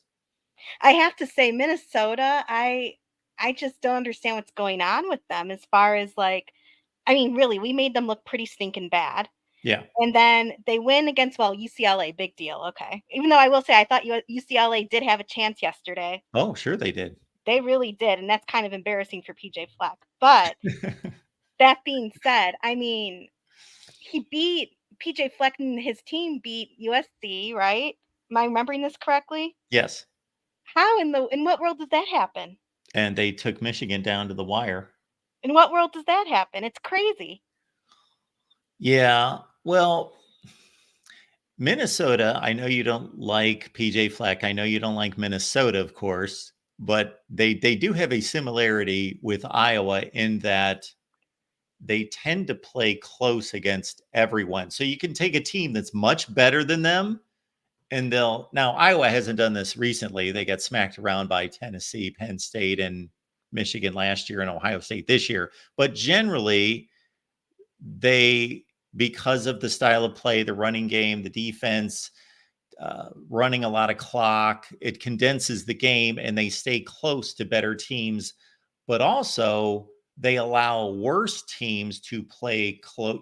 How many times has Iowa in the last 5 years won very close games against teams that they should beat by 3 or 4 touchdowns? How many times have they let Northwestern or Purdue or Illinois hang around with them when they were like 4 and 5 win teams because of just their style of play? Now they've won the game, but they win 16-10. And Minnesota is very similar to that. Well, Minnesota tries to out Iowa, and 9 times out of 10 it doesn't work. So No, it there's doesn't. that. The other question I was going to ask you, so when the West Coast teams joined the Big Ten, I got the impression that a lot of them thought they were going to come in and dominate, similar to a team called Nebraska. And we saw how that went for Nebraska. Now we're seeing how that goes for those West Coast teams. Frankly, I don't think they pose that much of a threat, except for Oregon, of course. Oregon being the exception. But we saw Washington yesterday against Iowa. Pretty safe to say we dominated them. Granted, it was in Kinnick.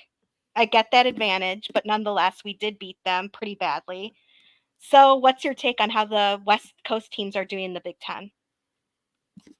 I would have loved to have seen last year's versions of those West Coast teams playing against the Big Ten, because all of those teams, aside from most likely Oregon, USC is pretty much the same team. They're very different, but when it's all added up, they're about the same caliber team that they were last year.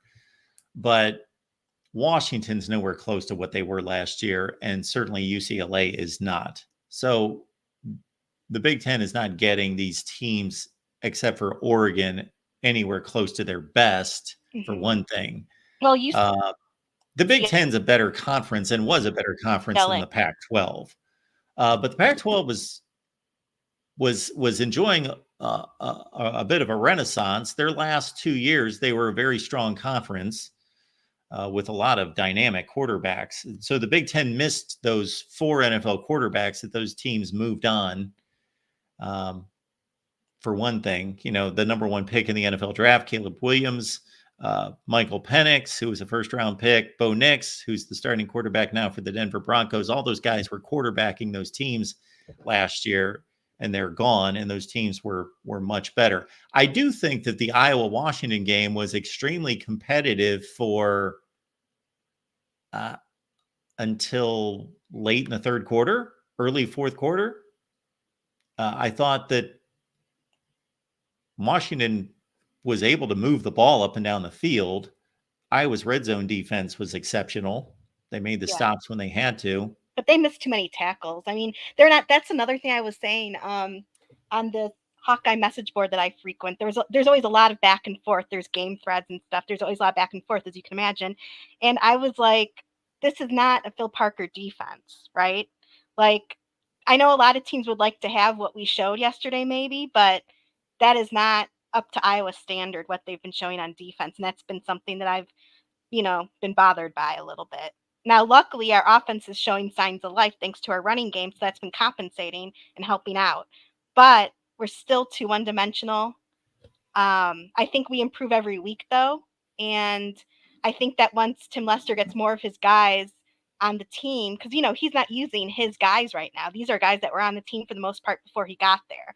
So I think that we're going to be in an even better spot next year and the year after that once Tim Lester starts getting guys that he's recruiting on the team. He's already getting really good recruits. Like, he just got and I know this isn't going to sound like a big deal to Ohio State people or Oregon fans or, the big boys, but we just got a 3-star quarterback out of California who actually looks pretty good. And I'm kind of excited about him, and we'll see how he does when he gets here. His name's Cash Herrera, which I think he gets bonus points for his name too, just saying.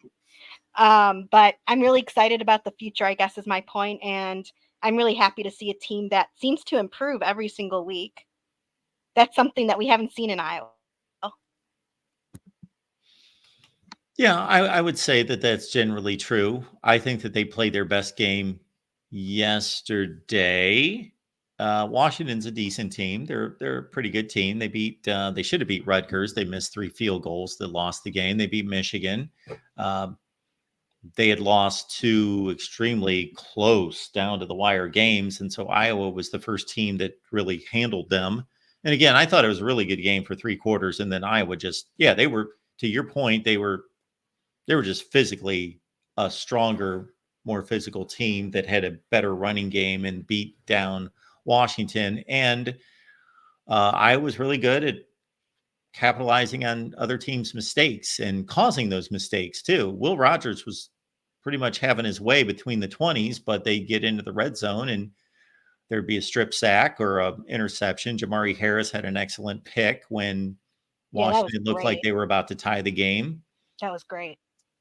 So he's done a great job, I have to say. Like, that's another point of the team that I've been kind of blah about is the cornerbacks. Because I mean, after losing someone like Cooper DeJean, of course we're going to be a little blah about the cornerbacks, right? So I've been really happy to see that Jamari Harris has been doing a good job, and I have to admit, I was one of those people when it was announced he was coming back for his COVID year. I was a little bit like, oh, come on, I don't want him back. But I'm happy he's come back, and he's done a great job. He's had 3 interceptions already in the season. Looking forward to seeing more. And also, I don't know if you mentioned this on your show last night, because I only saw part of it, and then I went to bed and all that. But it was Kirk's 200th win at Iowa. He's number 2 in the Big Ten now, which is he better be after 26 years, I think. I mean, I'm not downplaying. That is a milestone, of course. Yes. But after 26 years, I hope he's won 200 games. Just saying. Well, it's funny because when we get to that point, I'm sure Corey and I will have a discussion, and I will in every way respect that record, honor it, and so forth. But there is a connection to wins, meaning I would like to know how many losses there are. So when it was sometime in August, close to the season, when that stat popped up, and I saw a graphic on Twitter, and then I went to those individual coaches that are in front of him and went to everybody's records. Well, so you can imagine Kirk's record isn't anywhere close to, he's lost. So is this 200 wins? I don't remember. Is this 200 wins as an Iowa coach or 200 wins total? I think it's in the Big Ten. In the Big Ten, that's right. Yeah, it's in the Big Ten as a Big Ten coach. Yes. And he's lost maybe 120. Yeah, he's everyone keeps saying he's a Hall of Fame coach or going to be when he retires. Oh, sure he will. He actually is not, like, he's barely making it percentage-wise. Yeah, well, his last 3 or 4 years have helped him out considerably. Yeah, that's true. But like Woody Hayes has like 61 losses. Yeah. So, that's, again, that doesn't diminish it, but no, but it's like I said, he's been there 26 years. He better, you know what I'm saying? Like, sure. And you know how I feel about Kirk. Like, I'm critical of him.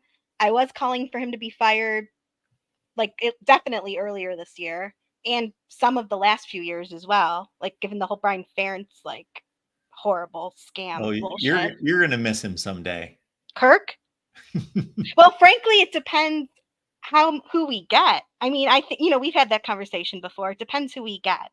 I think that some people are like, oh, Iowa's not a good job, blah blah blah. They're not a blue blood. Well, I actually kind of think that there will be a national search, and I also kind of think it's a lot more desirable of a job than some would say. Sure it is. I think Iowa has a top 15 to 25 program in the country. Yeah.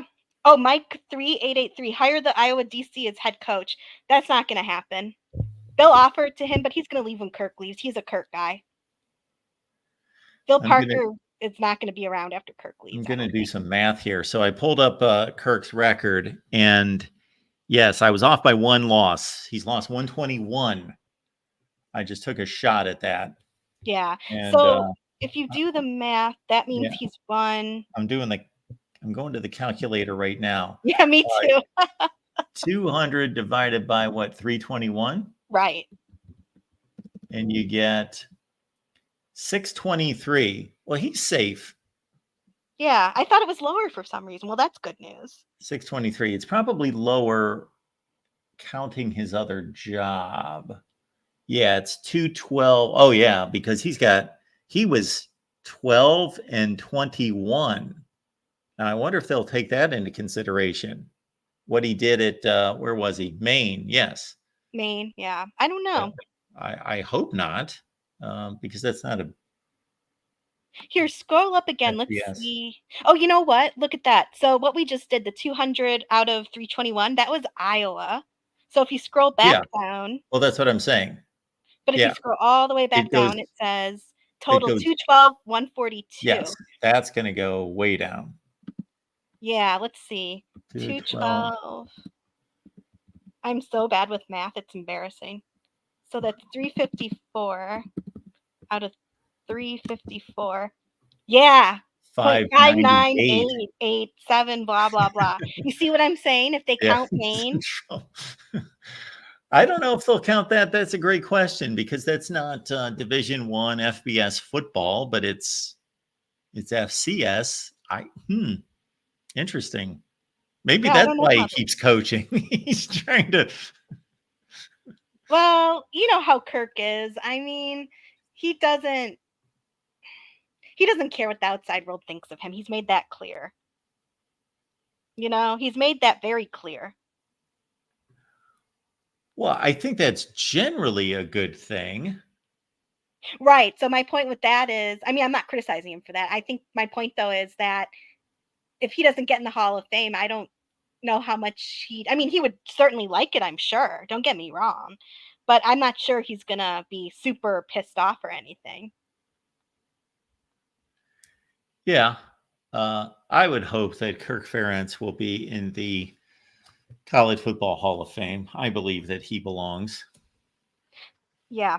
I think, well, if you look over the last few years, yeah. I was going to ask a question like, I wonder if Brian Ferentz being OC would have been the thing that knocked him off, but it's not. It wouldn't be, because if you look at the last few years,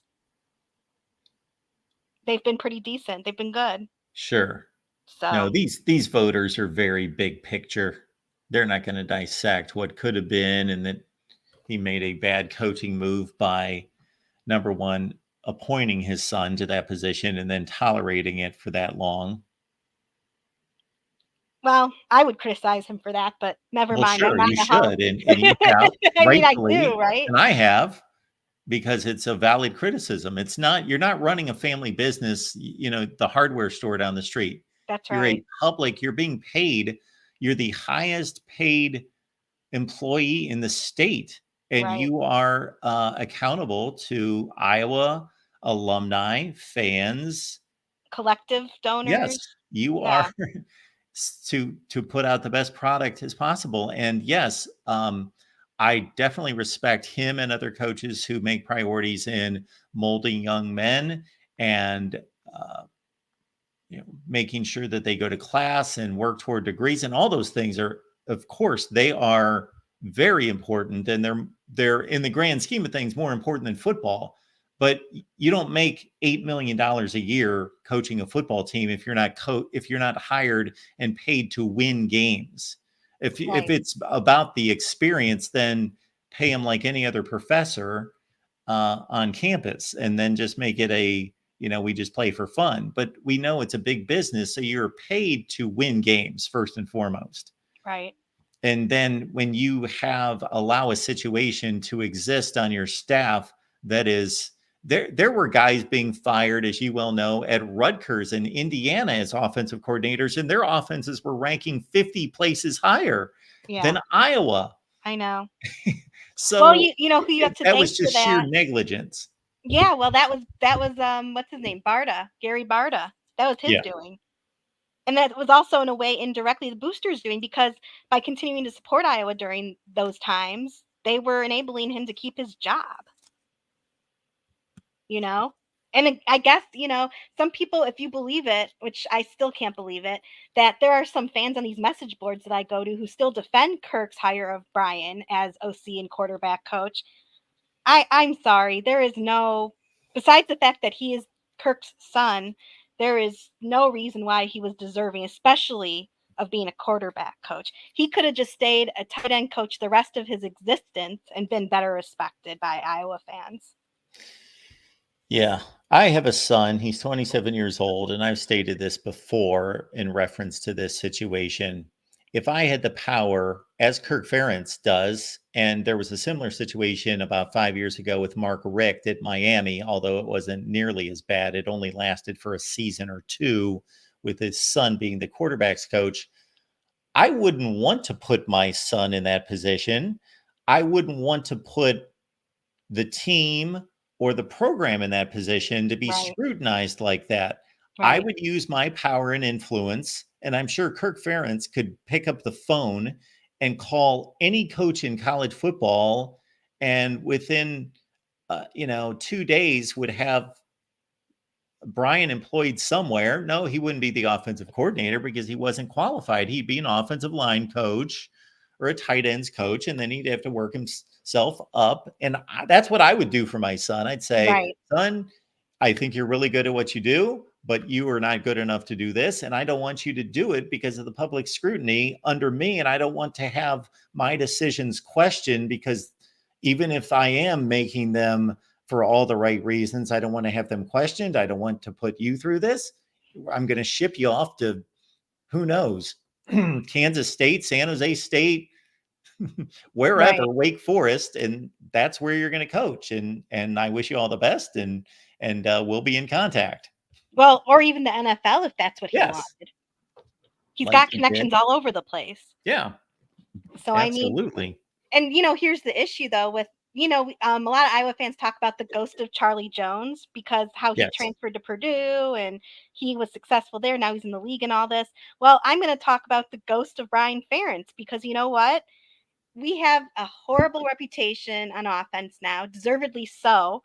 And there's recency bias all over college football, which is undeniable. So everyone now thinks that Iowa's always been a crappy offensive team, which is not true. We've never we've never been the best offense, regardless. But nonetheless, we used to have good offensive lines and good offensive play, like good enough to, go to important bowl games and stuff like that back in the day. So, like, it's a fallacy that Iowa's always been horrible at offense, but now everybody thinks that. So Tim Lester is made like twice as hard. Like his position, his job is made twice as hard because he has to go against that narrative. Yeah, it's a great point, because if you would go back to Iowa's run in Kirk Ferentz's first 5 or 6, 7, 8 years, they had really good offenses most of the time. And even their quote unquote bad offenses were like mediocre offenses. Right. Right. So, and it's funny because you can definitely tell that there's recency bias, because if you look around, and I know it's Twitter, it's social media, people will say whatever to get a rise of everybody, but all of the comments I see about, oh, Iowa can't even get a touchdown. Well, clearly you haven't watched Iowa football since Tim took over, okay? Like, not you personally, but you know what I mean, whoever's Sure, saying that yeah. bullshit. Like, come on, okay? And all the points we've scored this year were on the offense. They weren't, pick sixes. Yes. Or special teams plays. Our returner hasn't gotten a touchdown yet, which he will, because he's quick. Mark my words, before the end of the year, he will. But that being said, the vast majority of the points we've gotten have been on the offensive side of the ball.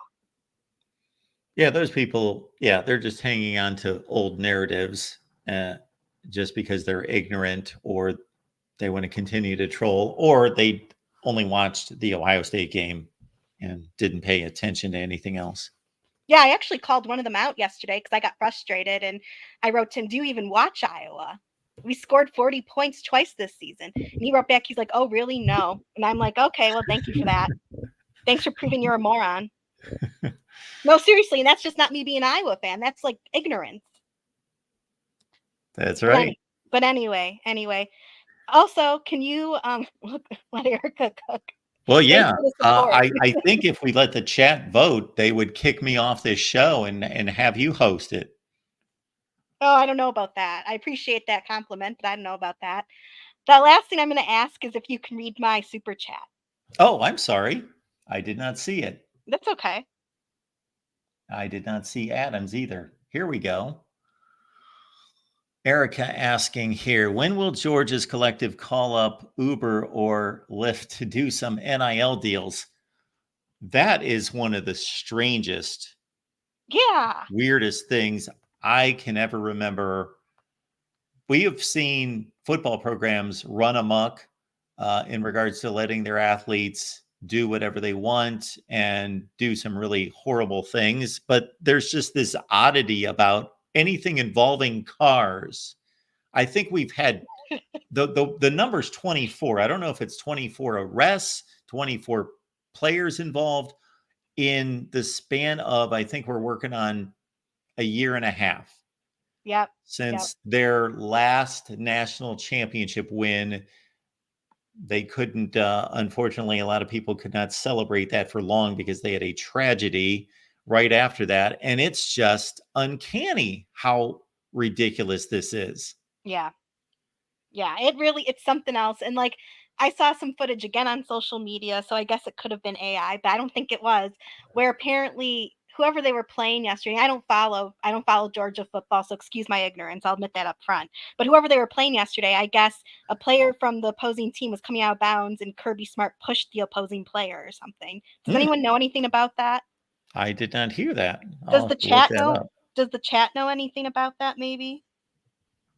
I would think that that would make some pretty big news if that happened. Yeah, I saw. Maybe it was AI because I know there's a lot of that out there right now with people just creating AI videos that didn't happen. We have a couple Georgia people that we have on from time to time. Anthony Dasher would be one with Rivals, and can't think of the other. It's a locked on guy that's come on a few times. Really good guess. But I've asked them, and what are they supposed to say? Like, how does this get resolved? And they've informed me that Kirby Smart has had all sorts of seminars and speakers come in and workshops and this and this and that. And that's all well and good, but and I would applaud anyone who makes the effort. However, you're being paid. The guy's making $13 million a year now. That He's must the be highest nice. paid coach in the country. So when you make that kind of money, you have to be held to a higher standard than just effort. And so I understand if a football coach doesn't know how to handle this, I would seek help.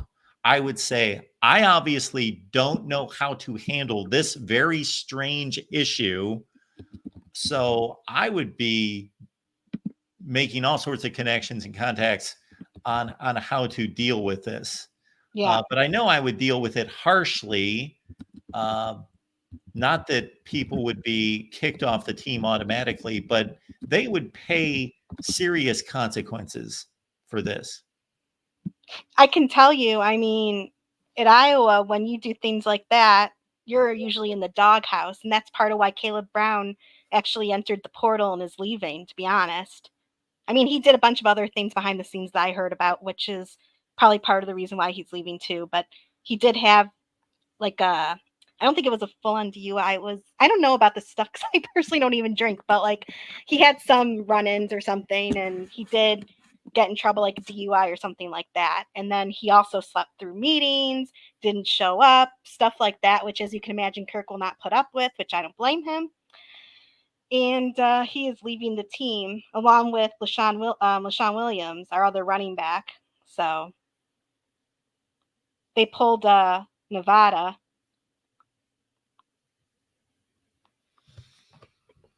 Yeah, it's just an odd issue. Then they had a player who was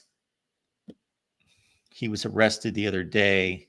I'm Oh, Georgia. Yeah, yeah. I'm What was the forgetting situation? his name. I've known who this player is for a long, long time.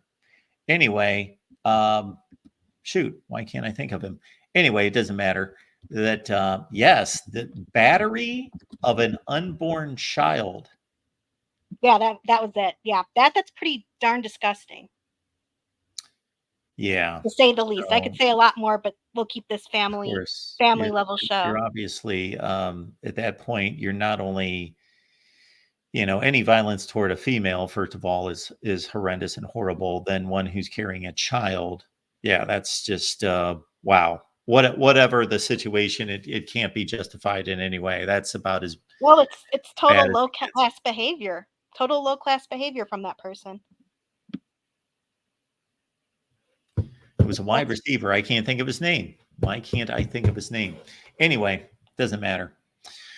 There was someone in the chat who, now I can't find it, but I saw it come up, who explained the Georgia situation.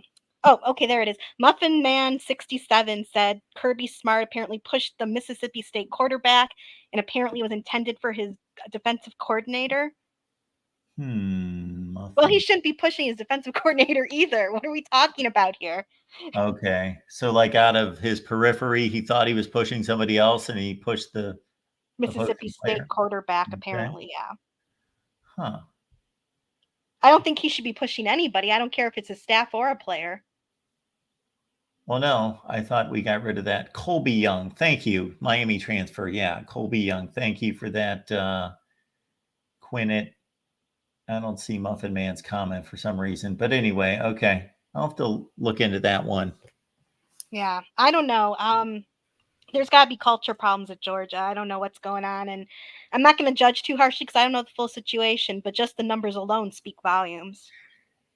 Yeah, I don't know the situation myself, but this is generally how I judge these things. These coaches have to deal with 105 18 to 22-year-olds and make sure that they're in class, that they're not dealing drugs, that they're not doing all these horrible things, beating women, all these various things that we've seen. Yeah. So you could run the best football program, and that has happened to every coach. Sure. Some players done something stupid. They can't police them 24 hours a day. They have to treat them like young men and allow them to be. Now they do try to control as much as possible. They try to keep them on campus. They try to keep them in the football facility as much as possible and do all those things to control their lives. But they have to have a certain amount of freedom. So something's going to happen. But when it becomes a trend involving dozens of players, then there's an issue, and the head coach is responsible. Either he's perpetuated it, or he's at the very least responsible. Right. Exactly right. I mean, he's supposed to be a father figure to his players, and with all these things happening, it doesn't make their father figure look very good, does it now? No, and I also know that these coaches sometimes they have to walk a thin line when they recruit and sign these players. So they do a ton of fact finding concerning their conduct at school, their records, if that exists, past their academic records, and they have to take a calculated risk or chance on some players, and many times it works out. The player did something stupid when they were in high school, or got in trouble, got involved with the wrong people, and with the right guidance and leadership got corrected, and we're able to, and I think we both understand that a lot of these players don't come from the best family situations, and I want them to be given wise and mature guidance and leadership by someone to help them, because I believe everyone deserves a chance in life, and multiple chances. Yeah. But so there are difficult decisions to make, but once again, it goes back to, that's why you're the head coach of a major football program and making all kinds of money. See, that's just it. And that's, if he's making $13 million a year, I mean, you can't give him a free pass on that type of stuff. I'm sorry. Like, I'm not saying he has to be fired. I mean, like I said, I don't follow Georgia football. I don't know the full situation, but just the numbers are alarming. It happens at every school, like you said. It's happened on Kirk's team. It's happened at every single school. But just the pure numbers, it's like, come on, Yeah. And the whole thing about coaches being held accountable, that's why, people have heard me on the show complaining about Kirk more often than not in the last few years. I give him credit where credit is due, but I'm also, as someone who does contribute to Iowa's collective and stuff like that, who does support the team, I'm not just going to close my eyes and be like, oh, he made a bad choice, I'm just going to forget about it. No, it doesn't work that way. These people need to be held accountable. Like, I'm held accountable at work for my actions and how I perform. Why is it any different for these football coaches? Yes, if you, like, I've always, sometimes there's been a few times that I've tried to think of the Iowa football program as, let's say, some business. It doesn't matter what the industry is, but let's say they've got a manufacturing department, they've got an accounting department, they've got a sales and marketing department. Well, this is an analogy for offense, defense, and special teams. And 2 out of the 3 are exceptional. They're exceptional. They're great. Everyone is first rate, first class. It's running like a charm.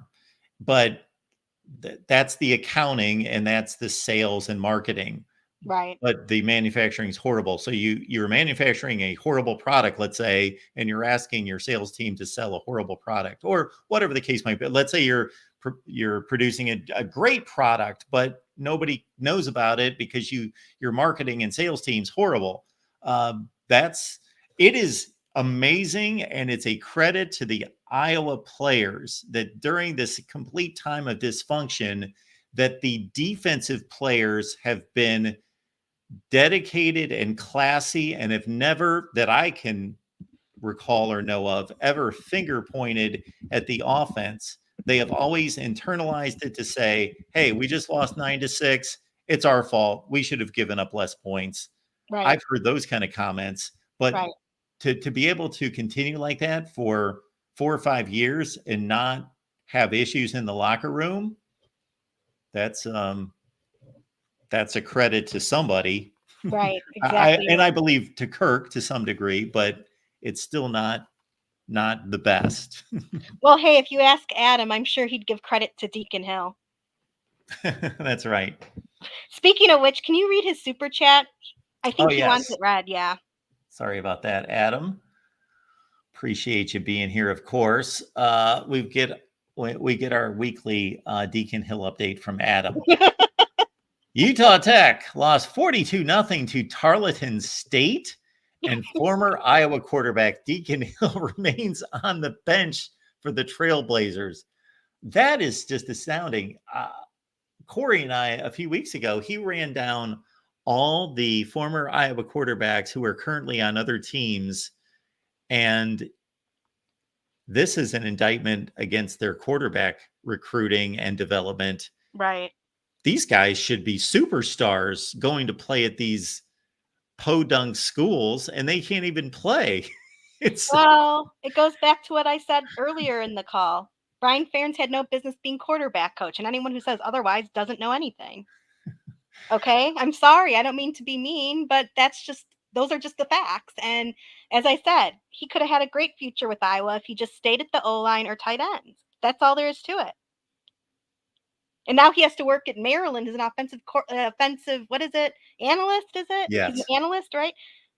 Maryland was horrible the other night. What the heck happened there? Their special teams unit. Their special teams unit is an embarrassment. I know Brian went there, and they now have their worst team in 10 years. I don't know. Jesus, my God. I can't get over. I know this isn't Brian's thing, like special teams. That's not on him. But like that special teams unit, what are they doing? That's like junior high level stuff. No, really.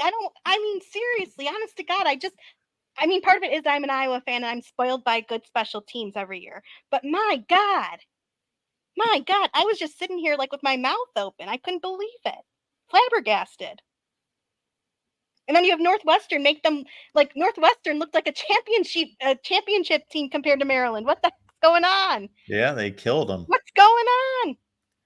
I do have to say that anyone, I don't know what it is. It's got to be a combination of, again, recruiting and development that I was able to get these punters.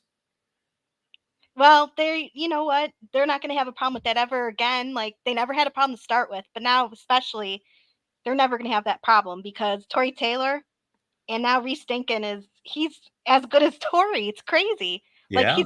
if he's not already, he's going to be as good as him. Yeah. You watched the game yesterday, you saw what he did. Oh, yeah.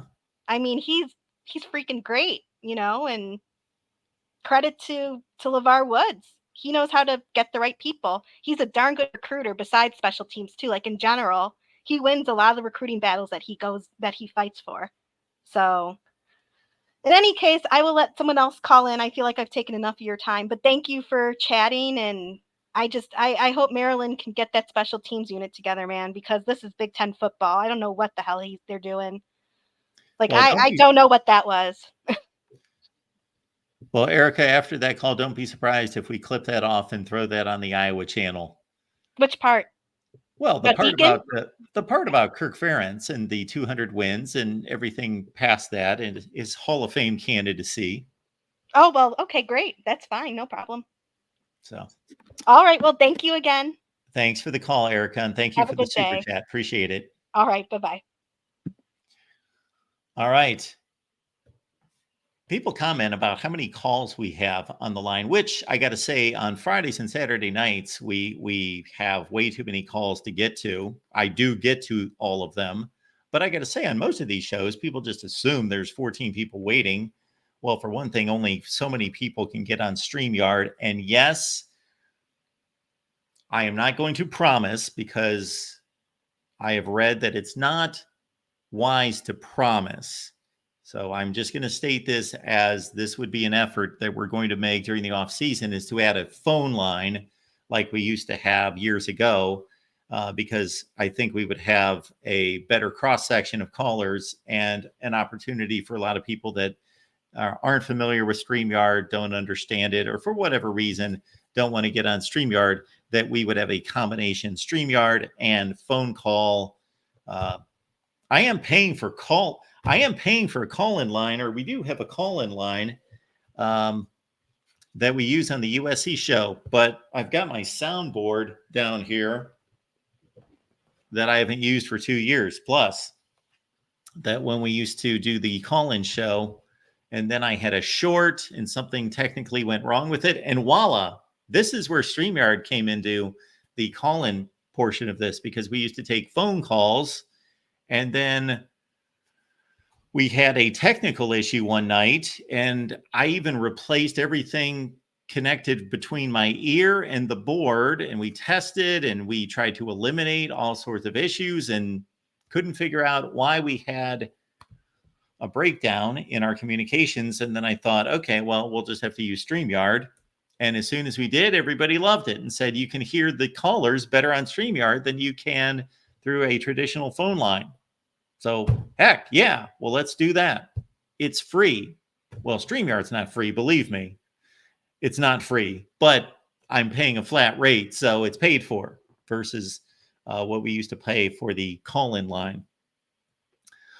All right, folks, we do appreciate you being here at the Voice of College Football. What are we looking at? 125. I know we started a little bit late. I did want to go through a number of important scores that caught my eye, a couple in the Big 12 and a few in the ACC. Pitt in particular, if you haven't noticed, Pitt is an undefeated football team at 6-0.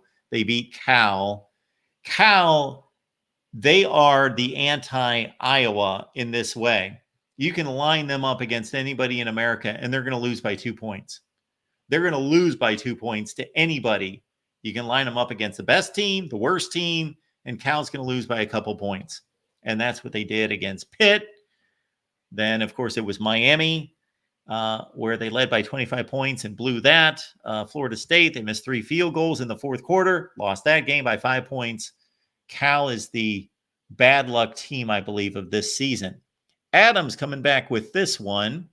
Mark, do you think it would be feasible for teams to play each other twice during the season? For example, Ohio State visits Oregon, Oregon visits Columbus. Will that help determine the best teams? Okay. If we were playing video games, yes. There's too much wear and tear on these athletes as it is. We would then have to eliminate so many games. We would have to eliminate so many matchups that if we determined, okay, why would Ohio State and Oregon be an example? I guess because they're considered the 2 best teams in the conference. Yeah. It would be difficult to sell me on that idea just because there's only 12 regular season games as is. And we've got 70 teams playing Power 5 conference football. And so take your team, take any team, USC. They play 11 because they played Utah State. They play 11 power conference teams out of 70. Iowa played a MAC team, I think, whoever from the group of 5, and then they played an FCS. So for most teams, they're playing 10 out of 70 teams. So I would not want to see a double up, because then you are eliminating other opponents. Yeah, I cannot see in any way, shape, or form why that would be a plus. Maybe in hindsight, it would be a plus because after the season, you would say, oh, wow, if we could have only seen those 2 teams play again. But you can't do that beforehand in any way that I can see that would be feasible. My approach to scheduling is to create a 500 schedule for everyone in non-conference play. The leagues are the leagues. And if the SEC is the best or the Big Ten's the best and the SEC second or whatever it is, and the Big 12 is way down in the ACC and there's this disparity, unless we really want to standardize college football and take it over and have a governing body, a commissioner take over the whole thing and then redetermine it to balance it out, make it like the NFL to say, okay, the SEC and the Big Ten are too strong, so we got to dilute them and move those teams in the Big 12 and the ACC. I don't think we're headed that way. I think we're headed almost to an opposite degree with the SEC and the Big Ten taking things over. And if they can strengthen their conferences, they will do just that. And it will be to the continued detriment of the ACC and the Big 12. So since we can't go that direction, meaning balancing the leagues out, and even that would change. You can only balance them out based on their current state. Programs get better, they get worse, but you could generally say, well, the SEC is too good. Let's take Oklahoma and Texas, put them back in the Big 12 to strengthen that league. Let's take Nebraska out of the Big 10. We'll throw them in the Big 12 to strengthen that league. Let's take Maryland and Penn State and somebody and throw them in the ACC to help strengthen that league and reconfigure to try to balance these leagues. I'm not for that. What I would do is, again, address non-conference scheduling, take that out of the hands of the schools. The schools would no longer schedule their own games. My committee would schedule the games. And our first determining factor would be for everyone to play a 500 schedule in the non-conference. 500 meaning that the composite of the team's records that they play from the previous season would be 500. And I understand you can't predict how good teams are going to be with perfect results every season. That's why you would implement a committee to nuance that 500 criteria, that guideline. I've laid it out before, and maybe I'll do it again at some point in the off season because it's more involved than that. All right, folks, we do appreciate you being here at the Voice of College Football. When you shop on Amazon, and we know that most of you do, maybe some of you don't, so I'm not asking you to shop on Amazon, but when you do, we would ask that you use the link in the description section of all the videos, including this one. And when you do, you are not in any way changing your shopping experience. Your relationship to Amazon is exactly the same using our link versus using whatever link you currently use. It doesn't change. Amazon instantaneously identifies you, your records, your credit, whatever you've got going on at Amazon, your purchasing history, all of that is kept, but you're kicking us 3, 4, 5% of your purchase. That's not added to you. That's coming out of Amazon's pockets to the Voice of College Football. So please consider doing that. You can grab the link in the description section of this video and the others. We've got a top 25 that actually makes sense to produce. I have barely started to work on the top 25 that actually makes sense. So got to do that. And we will roll that out sometime later today. And of course, this is a huge week coming up. We got Bama, Tennessee. We've got Georgia, Texas, Michigan, Illinois, and others. That Nebraska, Indiana game that we highlighted as well. Thanks for your support, your loyalty here at the Voice of College Football. You guys are the best. And we will be back, I guess, we've got a different week coming up here, folks. So I'll let you know that I will not be around for a few days later this week. And so hopefully somebody will be in my chair or we will make other arrangements. I guess the next time you will see me live for sure will be on the USC show on Tuesday night. And be looking out for the schedule that we post every day. And I do apologize for not posting it with all this evacuation business. So I did lax in an area there for a few days, but we post the live schedule here on the main channel every day. So for example, on Monday, we've got the Alabama show at 6. We've got the Texas show at 7. Oh, there's so many shows now. I can't keep track of them. I think we got a Big Ten show on Monday. We actually have our premiere of our Florida Gators live show tonight. And that's over, of course, on the Florida channel. So please check it out. Florida almost pulled one out against Tennessee. And DJ Lagway played a significant time in that game. All right, folks, appreciate you being here at the Voice of College Football. We will see you next time.